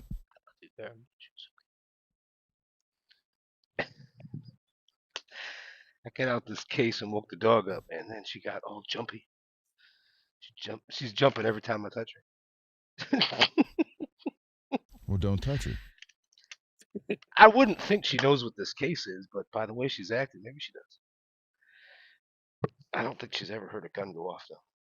It's funny. It's like this one gal I was dating. Her daughter, was like 8 years old, and she goes, "It hurts when I do this," and I'm like, "Well, don't do that." And everybody got all pissed off at me. Here, I got one for the gun show, Ron. there you go. Pink. Oh, sweet! That is freaking cool. So he did the King Cobra, and I did the Smith and Wesson. Wow. Yeah, he does great work, and he did a recent Python. It was like a 3-inch barrel, and he took off the original bluing, and then he re-blued it, and it looked like black chrome. It looked amazing. That's cool. I like All it you would except do for is pink. push the bullet in. This drops out and you close it up. But it's the best safety I got for this because there ain't a safety on it. Yeah, that's why. Wow. Well, But my buddy sold it to me. It had a pink handle on it because of his wife. My wife's there picking it up with me. She wants me to keep the pink handle on it. Of He course handed he me does. the black ones, but she wanted to keep the pink one on it. So I'm like, oh, okay, you win. At least I get the gun. Yeah, that's true. then here's 2 Rugers. I did these, polished them. Damn, dude. You got the skills, bro. Wow. Both those were satin finished, Wow. and they're both 327 Federal mag. One's 4-inch and one's a 3-inch. Wow. Very nice. I'm a simple man with the Glock 17. Well, That reminds me, I got to clean my 1022. It's been in a case dirty for about a year. Shameful, I know, but I, I can't give you one good reason why. here this was blued, and I polished it up.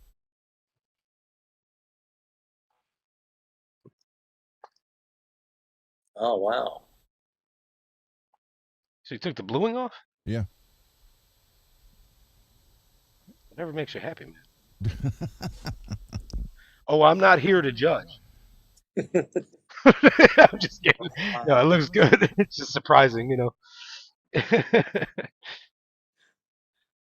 Yeah, there were some of the ARs that were hanging right here, right in front of where I'm at right now. Yeah. I built every one of those ARs. Nice.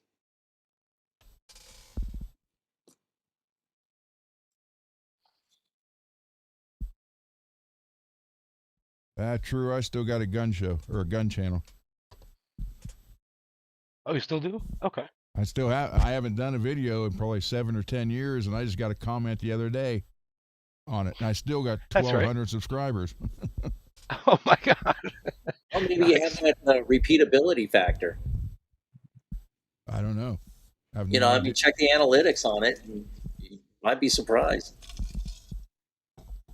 Yeah, a guy commented on the Smith and Wesson Performance Center. Oh. But I showed my both my Glock race guns on that channel too. Oh, okay. And I never showed the third one because I quit posting stuff on it by then. Mm.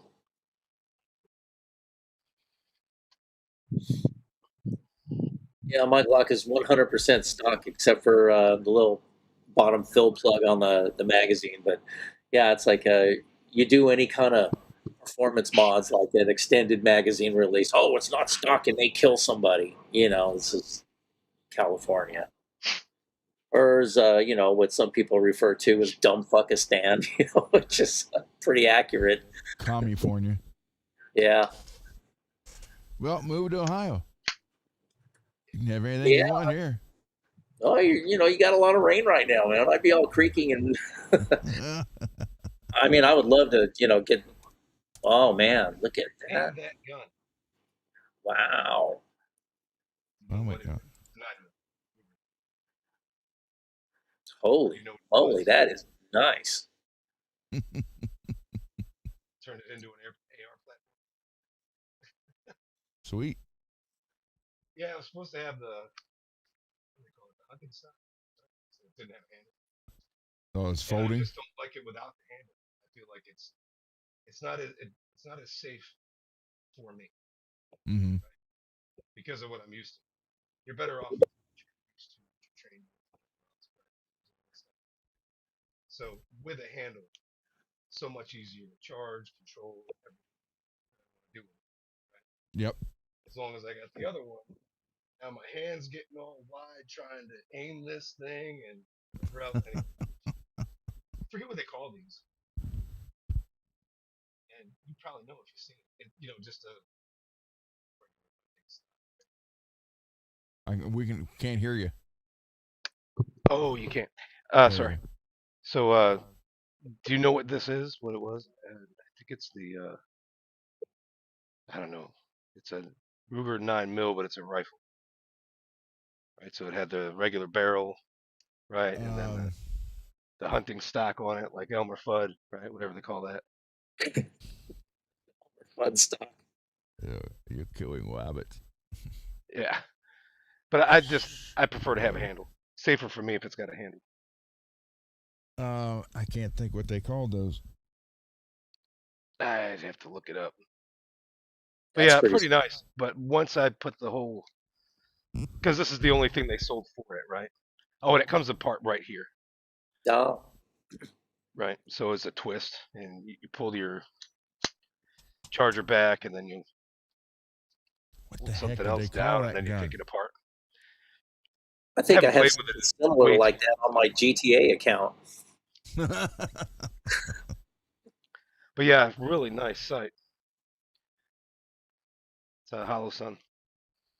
There you go. Really nice sight because it works so well during the day, right? So it doesn't matter if it's night or daylight. Cool.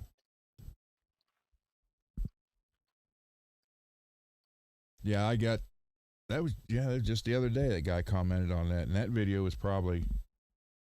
Well, let me see. I'll sign back in, but I have to switch over.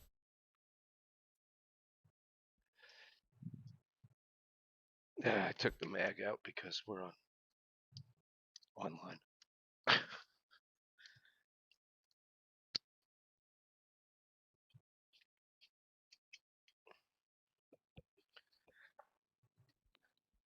And then I got a 300 blackout in 4.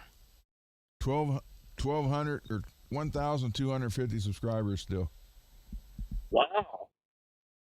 and the intro to the channel was 10 years ago. So let me see the videos here.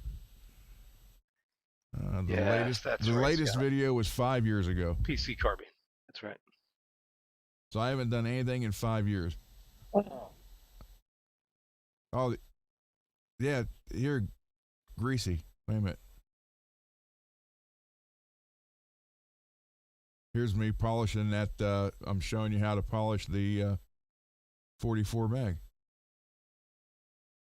Did 2 videos on that.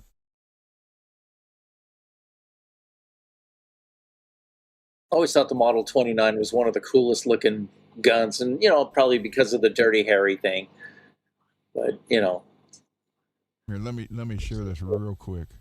big old barrel on it. It's like, damn. Like, you feel lucky, punk. Click. Damn you. All right, hold on. All right, I'll show you this real quick. Oh, wait a minute. Where'd it go? I need to get to the. Oh.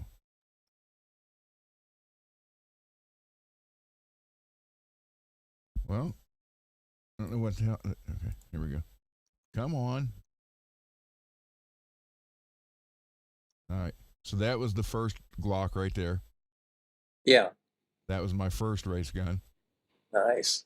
And then here was the second one. That was, the red one right there. Oh, wow. That is freaking cool. Look, BCM sent me an entire gun. That was the that gun right there was from Wilson Combat. They gave it to me. Wow.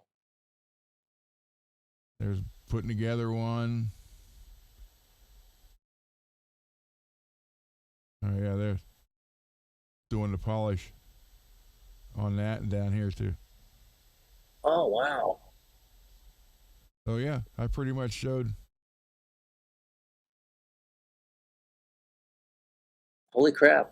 What's the name of the your channel on that? Ron Gunner. Oh, just Ron Gunner? Yep. Okay, I'll check it out. Wow. Yeah, there's Johnny Glocks. He came clear up from Florida to here Wow. to get them ready. Your little rant on Glocks. I'll definitely watch that. I'm trying to find. Oh, that was some of the training classes. IDPA shoot. Trying to find the one the guy commented on. Smith and Sig, give me that gun. 45 wow. Scorpion. Sweet. Nice. You'd be surprised at the guns that they just gave me. I was like, man. Damn. That's... Yeah, wasn't that SIG something like 1100 or something? Maybe That 12? one, 12 something. Yeah, right there. Yeah. And they just gave it to you. Yeah. Very, very nice. There's the King Cobra right there, Gracie. Oh yeah, and I really regret selling mine, but I kind of had to.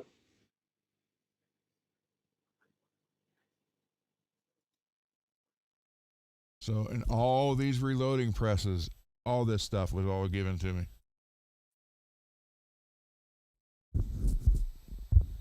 This Wow. was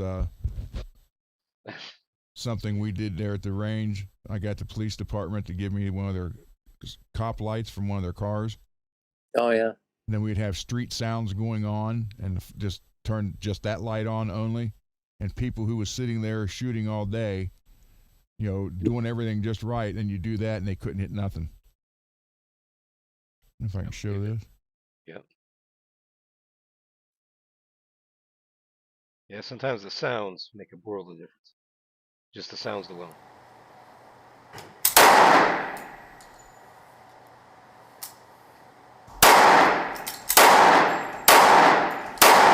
That's that SIG.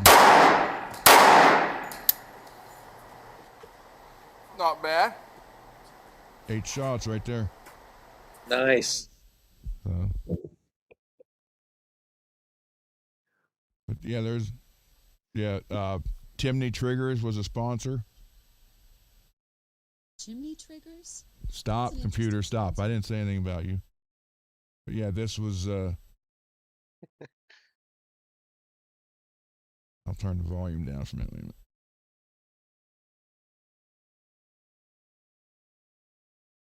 Yeah, that's the 2 race guns right there. Wow. Man, that is something else. I won all kind of trophies with those. That red slide is freaking cool. That's Cerakote. Oh, nice.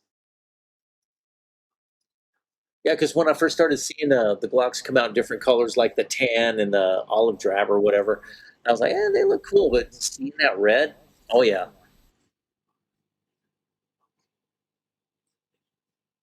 Yeah, so you can gunner. And Johnny Glocks had his made.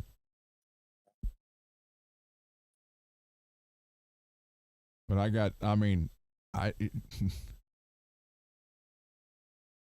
Excalibur barrels made me 2 barrels, $2,200 in 2 barrels and sent them to me.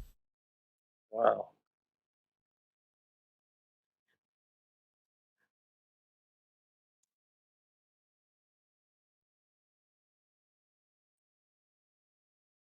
So pretty much where I'm sitting right here is right about where I'm sitting right now.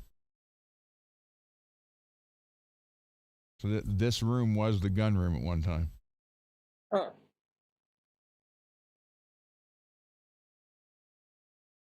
Did it have sandbags and it was a lot longer? Just kidding. At the gun range right in the basement. That would be kind of cool. That really would. That really would. And you just dig under the house, or the neighbor's house. Mm-hmm.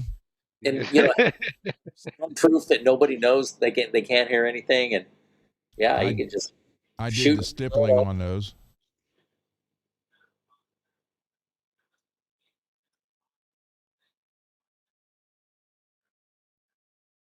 Let's see.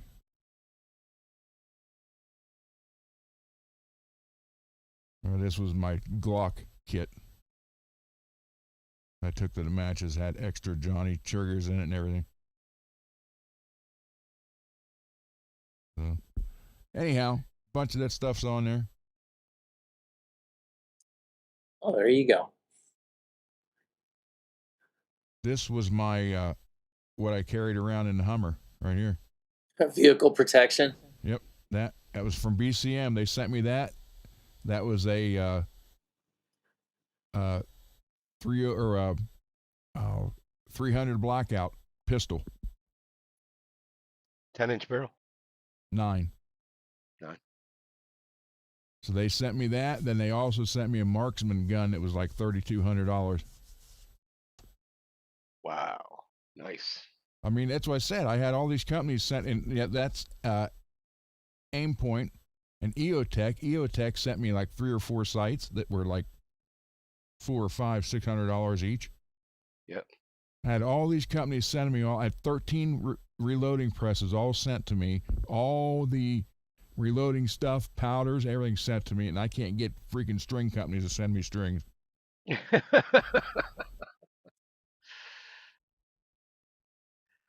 But that, yeah, I carried that in the back of the car or the back of the Hummer. Yeah, with that, one of those Wilson compact. commercials, you'd be set. You remember those old commercials? The trunk monkey? Yes. Yeah.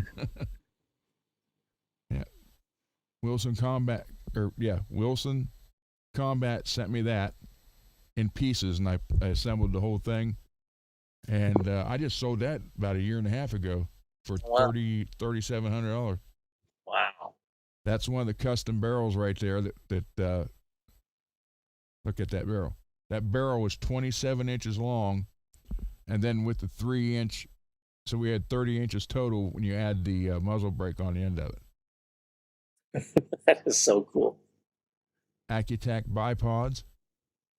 Those were like $400. Wow. Yeah, that'll get you shooting a mile, wouldn't it? Yep. It was a 224 Valkyrie.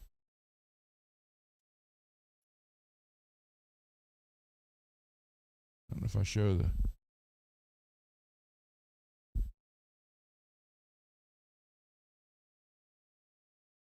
You kind of see the muzzle.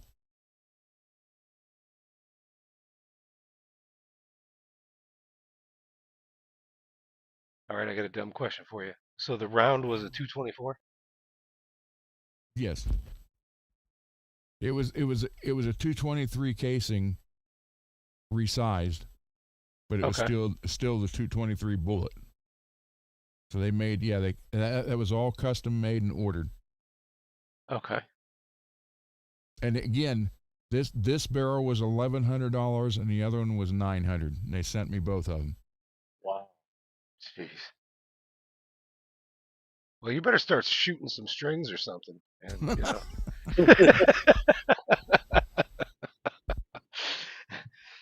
I think you're just advertising your skills wrong. I think that's the only problem. I don't know. That's no authentic relicking. It's like instead of drilling a hole and kind of chipping it out to make it look like it was a bullet, shoot through it. you just shoot them. Yeah, with helping out with my father for the last 5.5 years, I just ended up selling them because it was like $1,200 a month for the nursing home. Oh wow! Yeah, I'd have done that. And I have maybe 7 or 8 now. That's it. I had over 200. I collect guns, collect guitars. So you had a change of heart. You were like, I should have more guitars than I got guns. That's really not like there's anything wrong with that, There's only so much room on the bench, Yeah. It's one or the other. I had 13 reloading presses. The full setup from Hornaday, 2 loaded from Dillon, Forster, RCBS, everything they offered. I mean, these guys just call me up, say, hey, you start winning matches. Next thing you know, they want to give you stuff. They need somebody to promote it because it's not like they're going to get airtime on television. Yeah. So that's why my shirt had all those companies on it. So I had fun though, but I got a lot of I got more first place trophies for Glock than anything. And my stage carbine, records. I changed to I put on a Glock conversion kit, basically. So it takes 17 round, or the 33 round and mag. Glock mags. It takes Glock mags. And I still don't own a Glock, but I figured with the friend I had at the time, I was going to. And then he moved away and all that kind of stuff. He had a couple of friends where we could just go to their property, their farm, Mm-hmm. get the cows out of the way and go shoot. And him and that, I want to say is a friend, but it seemed more like his parents' friend. Either way, you know how everybody's related and they're all Yep. family. They're in cahoots down here. They's cahooting, and we would go to the farm, shoot metal targets. It was a good time. Oh, Always speaking of fun. metal target, yeah, the AR-15 or AR-500 steel companies. I got a $700 some dueling tree out in the garage. All kind of plates, different sizes they sent me. I was like, Wow. plate rack, 6 of them. Like, Yeah, yeah. My buddy got one of those. I used to love screwing with that dude. Oh my god, because he was all about guns and he had more money than I did, so he could buy anything he wanted, right? And he got those metal targets, and one of them was, they spin around when you hit them, mm-hmm. and one of them was like this big, like, well, you're not seeing it on this, right? The size of my hand, right? So it's a little circle. And he goes, God, I don't know how you're gonna shoot that. I was like, iron sights. He's sitting there trying to hit it with a laser in the broad daylight, and he can't hit it. I took his rifle and used iron sights and hit it first time. Now, granted, he had his truck. I was propped up along the backside of it. So I mean the gun was stable, but still iron sights. I told him that. He's sitting there trying to hit a little target that's the size of the dot. Yeah, you'd be surprised. Well, we had, how you were talking the other day about uh, your military people say they've done this, done it. So there was a guy over at the gun club. I was president of the gun club over there for like 5 years too. And he come in and he's like, "Oh, I was he was a Marine sniper, telling all this stuff." He had photos, and he was in the Marines. Right. Uh, so we're over there shooting, and he comes up to me and goes, "Hey, can you sight my rifle in for me?" Was he kidding? No, He wasn't kidding. no. Yeah, we had this gun Did range. you ask him? Hey, what's the use case? No, I didn't. I didn't ask him. I said, "Yeah, sure." And Is it his 100, nickname was 150, or 300? his nickname was T. I said, "Just give it to me, T. I'll slide it in for you." Then he did that to me. He did it out at. He bought a Seymour CTS2 red dot for his pistol, and he put it on there. And he's trying to shoot. We're out the outdoor range, and he's like, "Hey, Ron, can you sight this one in for me too?" And I'm thinking, well, if you were a sniper, you never shot anybody. Yeah. You know what? You know what's the funniest question, and people love to ask this question, especially younger people that don't know anything. They're like, "Hey, did you ever kill anyone?" And I'm always like, "Hey, I never stuck around to find out." Because Well, I guess it's like, Green you know why a sniper has a confirmed kill? Because they can see it in the sight. The bullet went Yeah. through the head, right? I'm not going to have that luxury. If you're not a sniper, you have no idea, right? So what was you saying, Greasy? Oh shit, I forgot. Sorry. Well, I can tell you out of us three, I bet I'm the only one that's ever really been shot. Yeah. Okay, Okay. that's true. That's Yeah. true. I remember you And telling they me. do burn. Because- It does burn. Oh, yes, it does. I may be the only one that was shot with an expired round. See, on a military vest, the plate is down here, and the rest of it's Kevlar. And I got shot point blank with a 45 right in the shoulder on the Kevlar, and that round just like just shattered, basically. It was all mangled and everything. And it took me probably a good 7 minutes to pick it out of the Kevlar. I still got it, but yeah, that round expired. That was the closest I ever got. I still have my vest over there. It's still got the police tag and everything still on it. That's cool. Oh, I now I remember. There's it's a gun range called the Firing Line. It's like a chain of them in California, and they had one in Burbank when I was living there. And you go there and all the Burbank cops are training there. The place is filled with like you see these like female nurses and doctors and lawyers, and they're just like venting stress, and it's pretty cool. And then you got some guy trying to impress his girlfriend, and like, oh, I know everything about guns, and so she's trying to hold the gun, and he goes, no, no, no, you do this, and then you turn it to the side. That's Kill only if you're shot. gonna do. Kill That's only if you're shot. gonna do drive-bys. Oh, though. but then Yeah, right. yes, with the legs Nah, all, they're so fine. They got walk by, drive by. and then when he would like shoot, he would do this, bam, bam, you're like just pulling it up, and he'd be shooting the roof, and it'd be ricocheting off the ceiling. Two police officers just go there, clamp their hands, like, you're done, let's go. Oh my god. Well, And they just like kicked him out.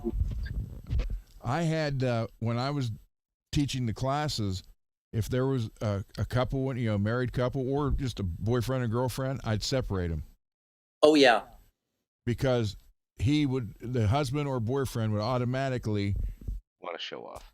well, that and want to tell her everything. And I stopped him. I said, "Are you an instructor?"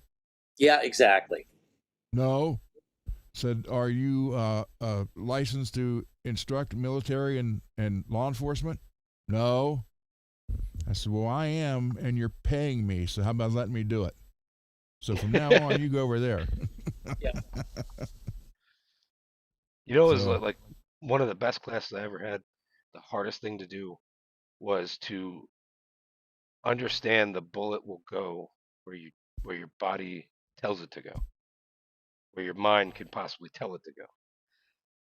And what makes it so difficult is, so let's say you're trying to shoot 5 targets, right? In a line, right? You're in one position and they're just 50 meters out, right? Just 1, 2, 3, right? Now have them move. After you do that, have them move, and then have them move the opposite way. So you're figuring out how to lead the target. But the point is, it's amazing how your mind wants to put together step 1, step 2, step 3, and your body just about does that step 1, step 2, step 3, and it's like your mind has to make the round get there instead of allowing the gun to make the round get there.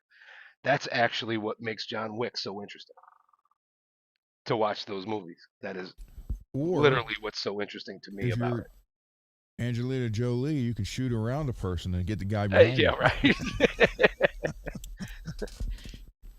But yeah, having your brain to have the freedom to put that round where you aim it, as opposed to saying there's the next step. How am I gonna get there from here? Unless I steer the round or something stupid. I mean, it's hard to explain, but it's like get in the moment and you'll see what your brain does. What would like that Tom Selleck movie, Runaway or something? The bullet would program for its target, and it'll like go down around the corner That that was way, great. kind of Yeah. knock on the door of the shitter where the guy's hiding, and then he'll go get him or something. I don't know. That's a cool concept. Now you got me thinking about shooting through a guitar and then having blood come around it. Okay, That well, would be maybe cool. just use a drill, because you have an audience. It's like the whole smile, don't smile with teeth thing. You don't want to scare them away. Yeah. And, maybe use a drill and then make it look like a gunshot. No, but A the little gunshot would artistry. have the authentic blowback on the backside. I know. Yeah, you The can't back do end that of it would be all drill. blown. Of course, Oh, it look. depends. Would you use like a 38 or a 9 millimeter? Because if you use a 44, you might blow the body in half. Yeah, well, it had to be a 9. I'd probably shoot with And my you glue it HK. together and say, yeah, this is authentically Rolex. That's one gun I love, and I got when it first came out. The new ones, the ones they make now, aren't as accurate. But I got the HK VP9 when it first came out, True is home. and that what? True is home. Oh, okay. So, I mean, out of the box, that thing is so accurate. And what is great is you got the 3 back pieces, like a flat one, the hump, but also you got 3 side pieces for each side. So you got this configuration, so it literally fits your hand. And I was like, man, I love that gun. Now the ones they're selling them now, but they're not the same. Really? Mm-hmm. So that's the one that I carried with me. I carry with me every day. So, but I couldn't do it in California because it's a 16 round magazine. Yeah, that's the thing. I would love that for my Glock just because, you know. And then it was like, you can't have that, and I'll say, well, it's like a blind guy stick for me. Well, I'll just like do the, you know, in the classes, you know, I've had attorneys come to the class and talk to them. But I've told people, they're like, well, what? I said, first thing you do, I said, and you know, at the time it was $20 a month. Now I think it's 40 and up. But it's, I got it on the phone. The USCCA, United States Concealed Carry Association. You get a $2 million for an attorney and everything. For now, it's like $40 a month. And they tell you, don't talk to the cops. They give you a card, call that number on the back. They have an attorney for you, and he'll handle everything. And at the time, it was $19.99 a month. And I told everybody in the class, I said, that is the first thing you're going to want to do. Instead of go buy another box of ammo, sign up for this. Because not only do you have one lawsuit, then there could be a civil suit. Yeah. So this takes care of all that. You don't talk to anybody. You have a card. You get to the police station. I said, because here's another thing people don't understand. When there's a shooting, I said, you're going to be arrested. Yeah. You're going to be cuffed, stuffed, and you're going to be at the station because they don't know who's who. They got to figure it out. You know, they're, well, I don't think you. Then I'm like, well, what about the 21-foot law? I said, there's really no such law, but there is. It's not in books, but it's conceived. If it's 21 feet or less, then it's self-protection. Anything over that. So I said, so for again, it was $19.99 a month there. I said, that's the best thing to get right there.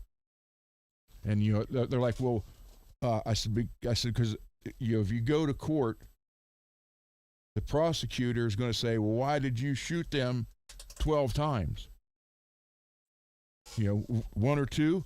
That wasn't. So there's 12. You shot this guy 12 times. Why? Because 11 didn't stop him. The 12th one did. Yeah. Controlled pairs. 15 times, you know. Controlled pairs. Yeah. It's like what I had to do to stop or something. They have incredible strength, and they can punch through a window and stuff. Yeah, or I even had videos. If you ever watched the on the old Outdoor Channel, Michael Bain and Rob Pincus. And Rob's a good friend of mine. I've shot matches with him, and him and I came up with my class. Oh, wow. So I had all kind of videos, and I'm like, I was telling you, the guy was 21 feet away. I said, now how long? And the guy was standing there, and another guy already turned towards this guy. I said, how long you think it's going to take that guy to run that 21 feet to attack that guy? Almost always 4 seconds. People would say, oh, 3-4 seconds, 4.5. Less than 2. I said, so now you got less than 2 seconds, okay? Yeah. To pull your gun. If you don't, and this is why I always said carry one in the chamber. I said, but I tell them not to do it until they're comfortable with it. Yeah. I said, because you got less than 2 seconds to see the threat, pull the gun. Now you got to rack the slide and aim. I said, so I'm going to show you how to do this where you don't have to worry about the aiming. It's going to be muscle memory, point and shoot, because you don't have the luxury in 1.5 seconds to bring the gun up like this. You're going to have to maybe just right here by your stomach. I showed him how to do all that. So it was like, okay, well, yeah, thanks. Then we also went into, because at the time in Ohio, you had to have a 12-hour class. The class had to be 12 hours, but the only requirement was the NRA book. which was actually about 4 hours worth of material, and we had to stretch it to 12 hours. So that's why Rob and I came up with the rest of it, and I had to supply it to all the sheriffs around here and get it approved. But we went into home defense, all kind of stuff, and it was like people were like, they went to Cabela's for their concealed, and they would come here with somebody who, a friend of theirs was getting it, and they're like, wow, we didn't know all that. So then I had a couple people say, dude, we'll pay you to let us we already got the permit, but we want to learn all this. Because all they did was, here's the parts of the gun, here's how you clean it, here's how you put it back together, and here's how you shoot perfectly. And that was it. That has nothing to do with concealed carry. Not one thing. But, oh well. All right, so back to that sniper guy, right? Mm-hmm. So when you ask them, when you ask the guy what's the use case, you remember I said 100, 150, and 300? Do you remember all that you could explain why that's a trick question?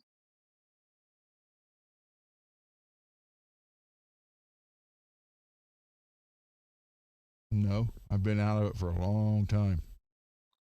I had to explain it recently. Teaching a colleague how to shoot. Just, some easy stuff. Handgun and a 22. That's it. But technically, with a rifle, now I imagine this applied to a handgun, although it's more difficult because of the distance. Yeah. But for a rifle, 150 and 300 should be the same. Oh, you're talking about the sight? Yeah. Yeah, right. Because the bullet does not travel straight. Yeah. It It's goes going to up curve. up and down. And by the time it curves back at 300, you're looking at the same exact spot. Yeah, well, what he does is now he is a heavy equipment operator. He's making tons of money. I mean, I don't know how, he's probably got 400 guns now. Yeah. But he also ran heavy equipment in Marines. So another guy was there, and he's like, oh, so when they start picking their snipers out of the heavy equipment pool.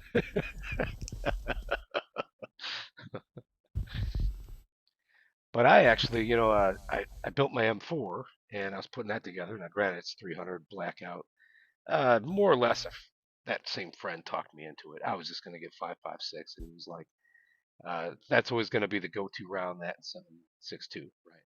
So he's like, and with the pandemic and everything else, you could kind of see it. 300 was a little bit more easily available. Mm-hmm. It's right? a great hog gun too. You taking hog hunting? Yes, yeah, it's good for taking hogs down. Yes. So I got that, and then the more I thought about it, I'm at the range and I want to zero this thing, and I'm like, you know what, I'm going to zero it out to 75 because chances are I'm going to be pretty close. Mm-hmm. And then I had to really think about, if I was in a shooting situation, which direction am I pointed in? Yeah, because I'm in a duplex. Yep. And then it's a 300 blackout. Where am I shooting? Yeah, I did that too. Showed them because they're like, well, what if you just slog on a shotgun? I said, then you'll kill somebody in the next room. What do you mean? It'll explode. No. And they're like, what do you use? I said, birdshot. Birdshot? I said, 7.5 birdshot. Believe me. Do you want me to? That won't hurt anybody. I said, you want me to shoot you a 7.5 birdshot? Well, oh no. I said, there you go. You think anybody wants shot by 7.5 birdshot? I said, and if it does penetrate, if it does go through the wall, it's not, as a slug will go through the wall and go into someone already expanded, and then they're gone. Yeah. I said, and they always have these home defense slugs, and I said, that's so stupid. Just put 7.5 birdshot in it. Well, I said, how long's your house? Well, what should we practice at? I said, the longest distance in your house you'd ever have to shoot. Practice from that and closer.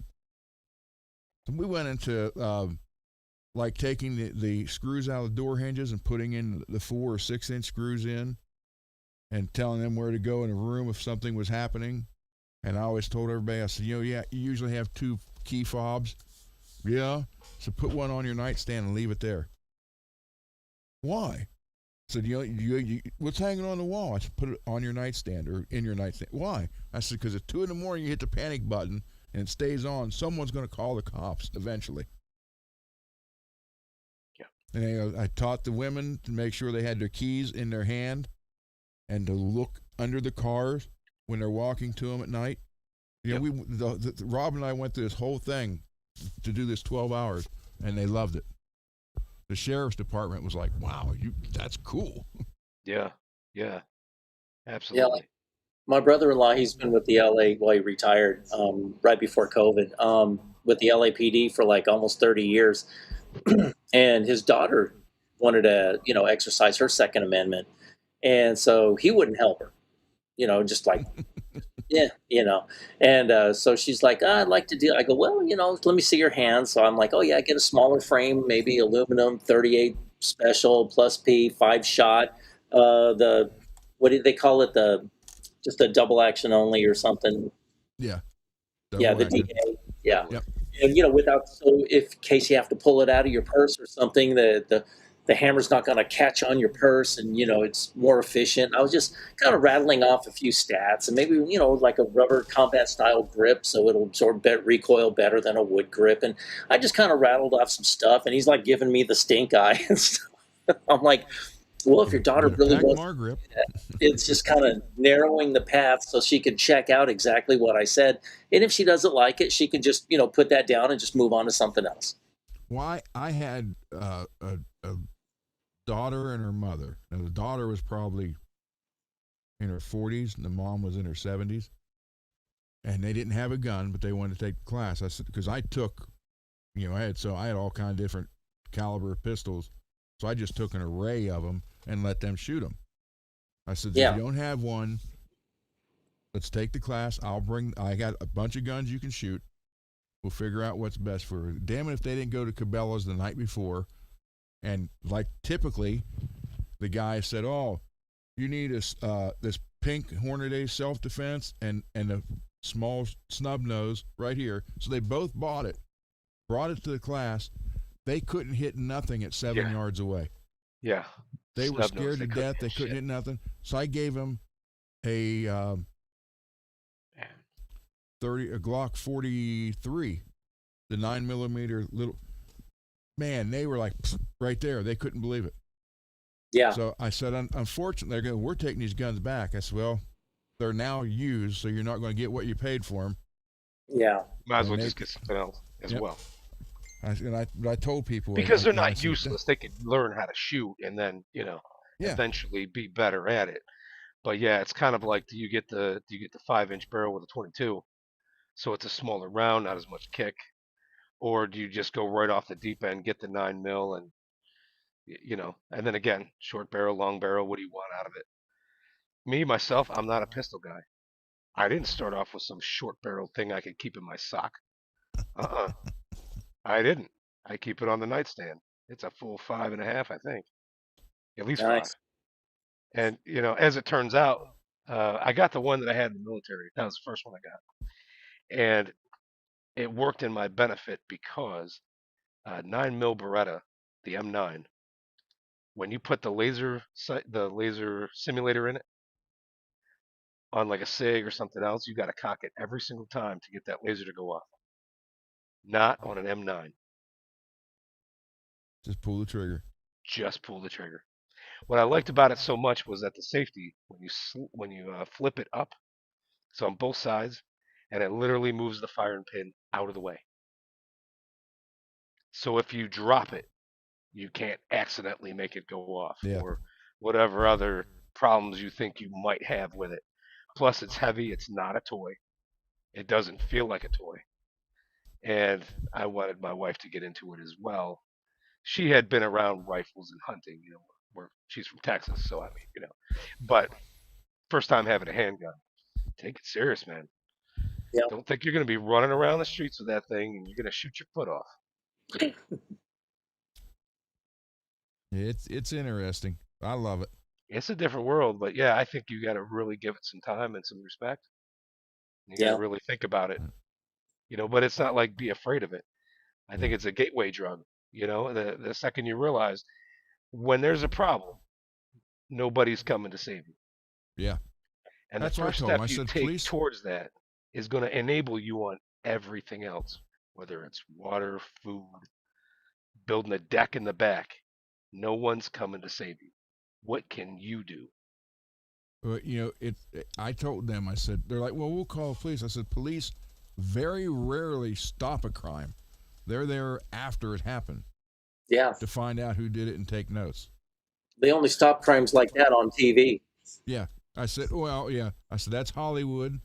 And if you're lucky and a cop happens to be riding by when something's starting, you know, I said, but that's it. I said, you always call them after. I said, you got to get that. Well, they're here to protect me out of your mind. I said, maybe they are, but they're never here. Not when it's happening. And then that was another thing when I was going through the cops for their certification, we had put moving targets in, remote targets. So, you know, they're all doing their thing and shooting. I said, okay, guys, let's see how good you are. I said, so you're getting charged. And I had the target coming at them. And hardly any of them could hit the target. One guy hit the damn exit sign, blew it off the wall. It was a chief of police, blew the exit sign off the wall. Hey, I got some autism going on. Every time they introduced a new range, oh, there was something new to laugh at me about. Oh my God. It was like my thing. I screw up the first time and then I'm good. But oh my God, man. It was interesting. So Oh yeah, yeah. it was. My dad bought the little Ruger 380 because he could stick it in his front pocket. And I said, Dad, have you shot it? Well, no. So we took it shooting, and he's like, oh, it hurts because it's so small, Yeah, and his hand was big. I said, Dad, here, try the Glock 42, same round, a little bit bigger, and he's like, hey, that's nice. So he ended up getting one of those. So, yeah, it's crazy. yeah, I had fun doing it. I mean, I love doing it. with my brother-in-law's daughter, I just suggested a revolver because she probably wants something really simple, Mm-hmm. and doing the slide, the magazine, and everything is probably a little. She doesn't want to bother with all that. It's like, and I figure something like a stainless steel because I knew that she probably wouldn't be into the maintenance and wiping it Yeah. down, cleaning it properly. So, and then it's like I told her, yeah, da da da da da, and then I hadn't heard a word since. So I guess that that idea just fluttered away in the Well, breeze. that's what that mother and daughter, the guy. I said, just because the guy at Cabela's is behind the gun counter, does not mean he knows what he's talking about. That's Exactly. just the department he's in. She's well. He said we could never work the slide, so she worked my 43 slide like it was nothing. Yeah. Granted, she couldn't grab it and pull it. I said, don't do that. She said, what do you mean? I said, grab it and hold it, shove it with your other hand. She's like, click. Hey. Yeah, it's those little tricks. Yep. Yep. Yep. She Plus, couldn't it might believe have it. everything to do with the gun itself. I mean, your $400 gun, 9 mil handgun, it might be a little hard. Okay, you're a weaker person that wants to have the grace and power. Get the 800, the one for 800, so it's easier. Things Well, made a little better. that HK has on the back of the slide, right by the rear, right at the very end of the slide, it has two very hard rubber ribs that stick out for that. Grab it, and you can take them out and turn them around. It's flat. Put them back Oh, in, they'll be nice. flat, or you can turn them out, and it's a perfect. You grab the grip HK or makes grab the slide. such good stuff. Yeah. Yeah, it's the HK VP9. Yep. Yeah, I got the Smith and Wesson, and it's got its. Originally, it had this really long lever for the safety on both sides, and because of the slide and the way my wife was trying to work it and everything else, and she's good. She's been practiced up on it, but I felt like those safeties were just in the way, so I cut them in half. They're not as long. You don't need that much, and it's like it's just it's just in the way. Yeah, I had fun doing it. But I'm that still thing's hard as hell. licensed to do it. I just haven't been able to. And if you watch those videos from the other channel, that's when my back really got bad and I couldn't do hardly anything.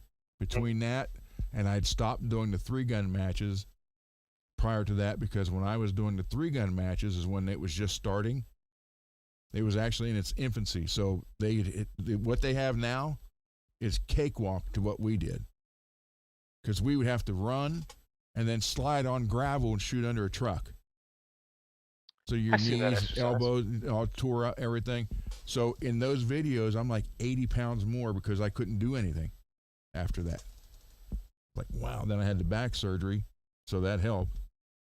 I get my We were knees. there with some other guys, and they selected like 4 people to be able to do that.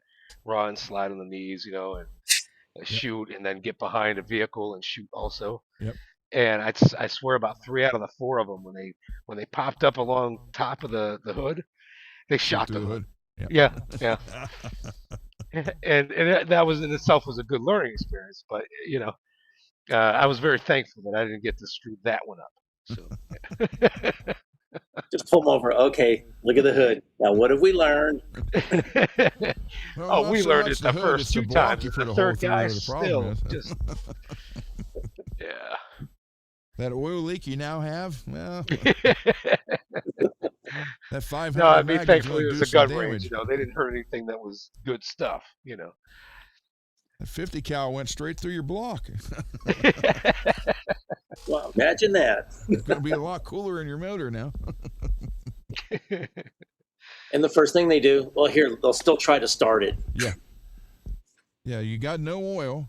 There's a hole through there in your rims and your your fender wells. Man, see if we can get you home. The bullet destroyed the piston where it hit the block, and Yeah, I so- actually, I'll go ahead and admit this. I don't have any shame, because we all make mistakes, and it's not like, we're here to talk about things like, oh, let's make somebody jealous and compare our lives. No, no. Sometimes it's just all about good stories. So I was having a lot of trouble with moving targets, going side to side. Mhm. So we're out there as a group, right, a platoon, and having our turns and everything else. I didn't hit one, not one. My squad leader had to bring me back and run me through it a few more times, like a good hour, so I Just to could get- lead the targets properly and hit them. When I finally started hitting, oh, I didn't miss, but it was like getting to that point. yeah, How much is how much at what distance? Exactly. Because the distance matters. It's like right. throwing a knife at a tree. How many times it flips or whatever else is it going to go? Do you know how to do it so it's straight, doesn't flip over end? Uh, but how many turns is significant? How far away you are. Oh, I love that stuff. Yeah, like in boot camp, you have 3 classes of shooting. You have your rifle expert, which is, the medal that you get to wear is like a wreath with 2 crossed rifles. And that's like the ultimate what you want to go for.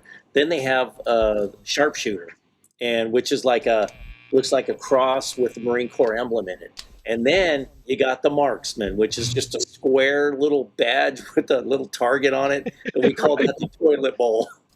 You didn't want to get a toilet bowl. It's So amazing. The Army has very similar stuff to what you just described. yeah, sounds like shooting, and sounds like consistent, sharpshooter. And I'm like, okay, really buckle down. I'll get expert. And then the day of qualification, I'm all nervous and it's kind of windy. Got a freaking toilet bowl, man. I was all pissed off. So we had to requal when I got to my final squadron, and they go, oh, we need to, have some people do the requalification. First to volunteer. I went there and I shot expert. I was all relaxed. I was primed. I was ready to go. Shot perfect, right middle, not the highest expert, not the low, but right in the middle. And they're like, you shot expert. You guys all cheated, because there was like 8 of us that got expert, and they were thinking, oh, you paid the guys and you rigged it. I'm like, no. They were all mad. I want to say there was a good 3 years in there where every time I went to that range, right? You're in this kind of foxhole setup, right? Yeah. So it's standing, right? You're not on your knee, you're not sitting, you're not anything comfortable.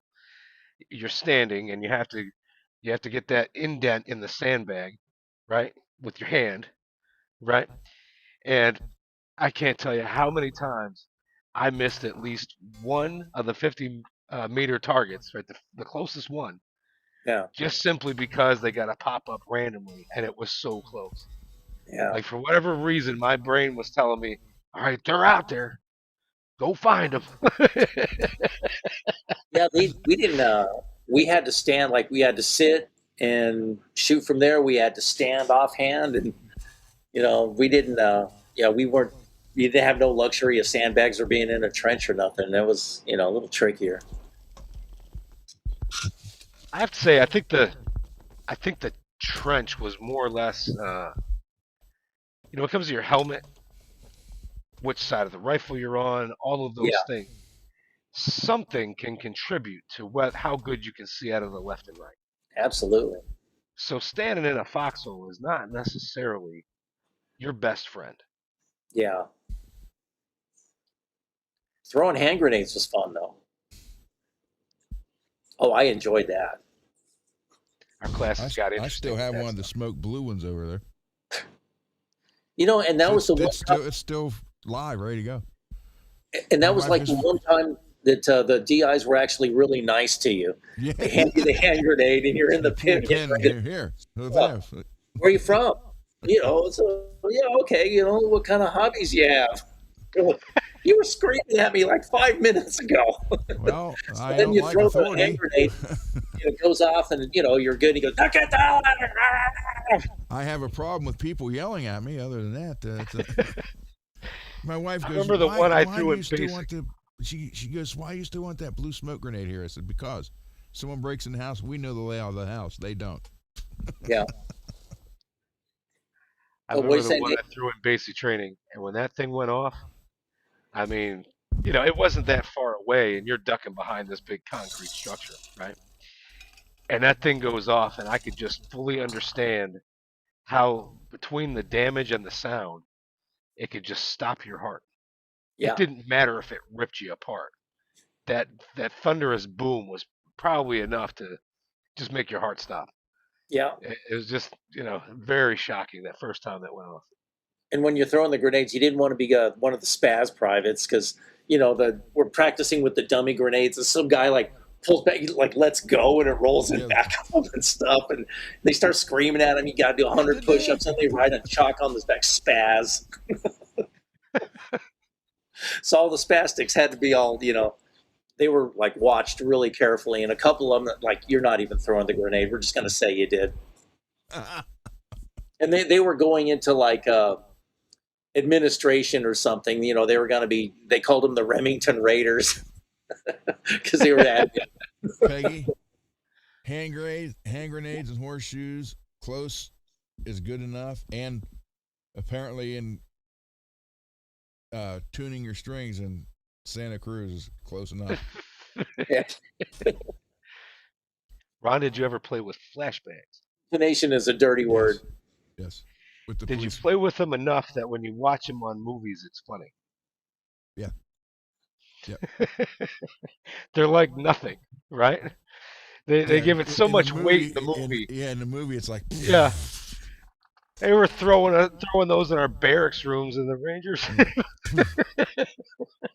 got M80s They or do it on a something Saturday better night when everybody was drinking in there, and they just throw one in. We're like, "Oh, you jerk!" All right, guys, I hate to do this, but I got to get to bed. 3 hours. That's all I can do tonight. That's okay. Tomorrow night, 10 o'clock. Gentlemen, it was an honor and a privilege. You guys are welcome Always, back. same you. Thank you. It's always good being here. Thank you, Greasy. But I got to go to bed. So Probably All good right. advice. I will see you guys and everybody. Thank you, everybody. I will see you tomorrow night at 10. And again, you guys are always welcome back. People Thank you. showing up can come on. So there you go. And Lewis will have his box tomorrow. Derek will have his tomorrow. I still don't understand that. You and Lewis are both in Texas, and yours isn't in Texas yet, but his is getting delivered. So I don't understand that at all. They were mailed the It's same like when day you at the send same two time. boxes, they can't arrive together. Yeah. So They always got to be a day apart. I'm really excited about when Gargut's pickups come in. I hope to God they didn't come in yesterday. because that's the new neighbors down there that don't like me because I was throwing fit about their ham radio interfering with everything down here. Oh, That, and they got 7 cars. Well, you should get them a 7 hood cars. ornament for each. They got 7 cars, and they take up their driveway, their house. The lady in between us doesn't have any cars, so they're in front of her house, and they take up my second spot too. Jeez, Yeah, so that's crazy. I know, it is. So, all right, everybody, good night. I will see you all tomorrow at 10 o'clock. But All right. All right. Bye. starting next week, I mean, it could be next week or a week after. I can start at 9 again. I only moved it to 10 because my mother's here. Oh, So, to get her all ready and everything, then by 10 o'clock, I'm, I could be here to start it. So, but I can always move it back to 9. See, Derek. I appreciate it being later because of the time difference. Okay. All right. yeah, it works a little better. Okay. That's fine. All right, everyone. Good night. See you tomorrow, guys. Thank you. And good night. Thank you. Oh, thank you.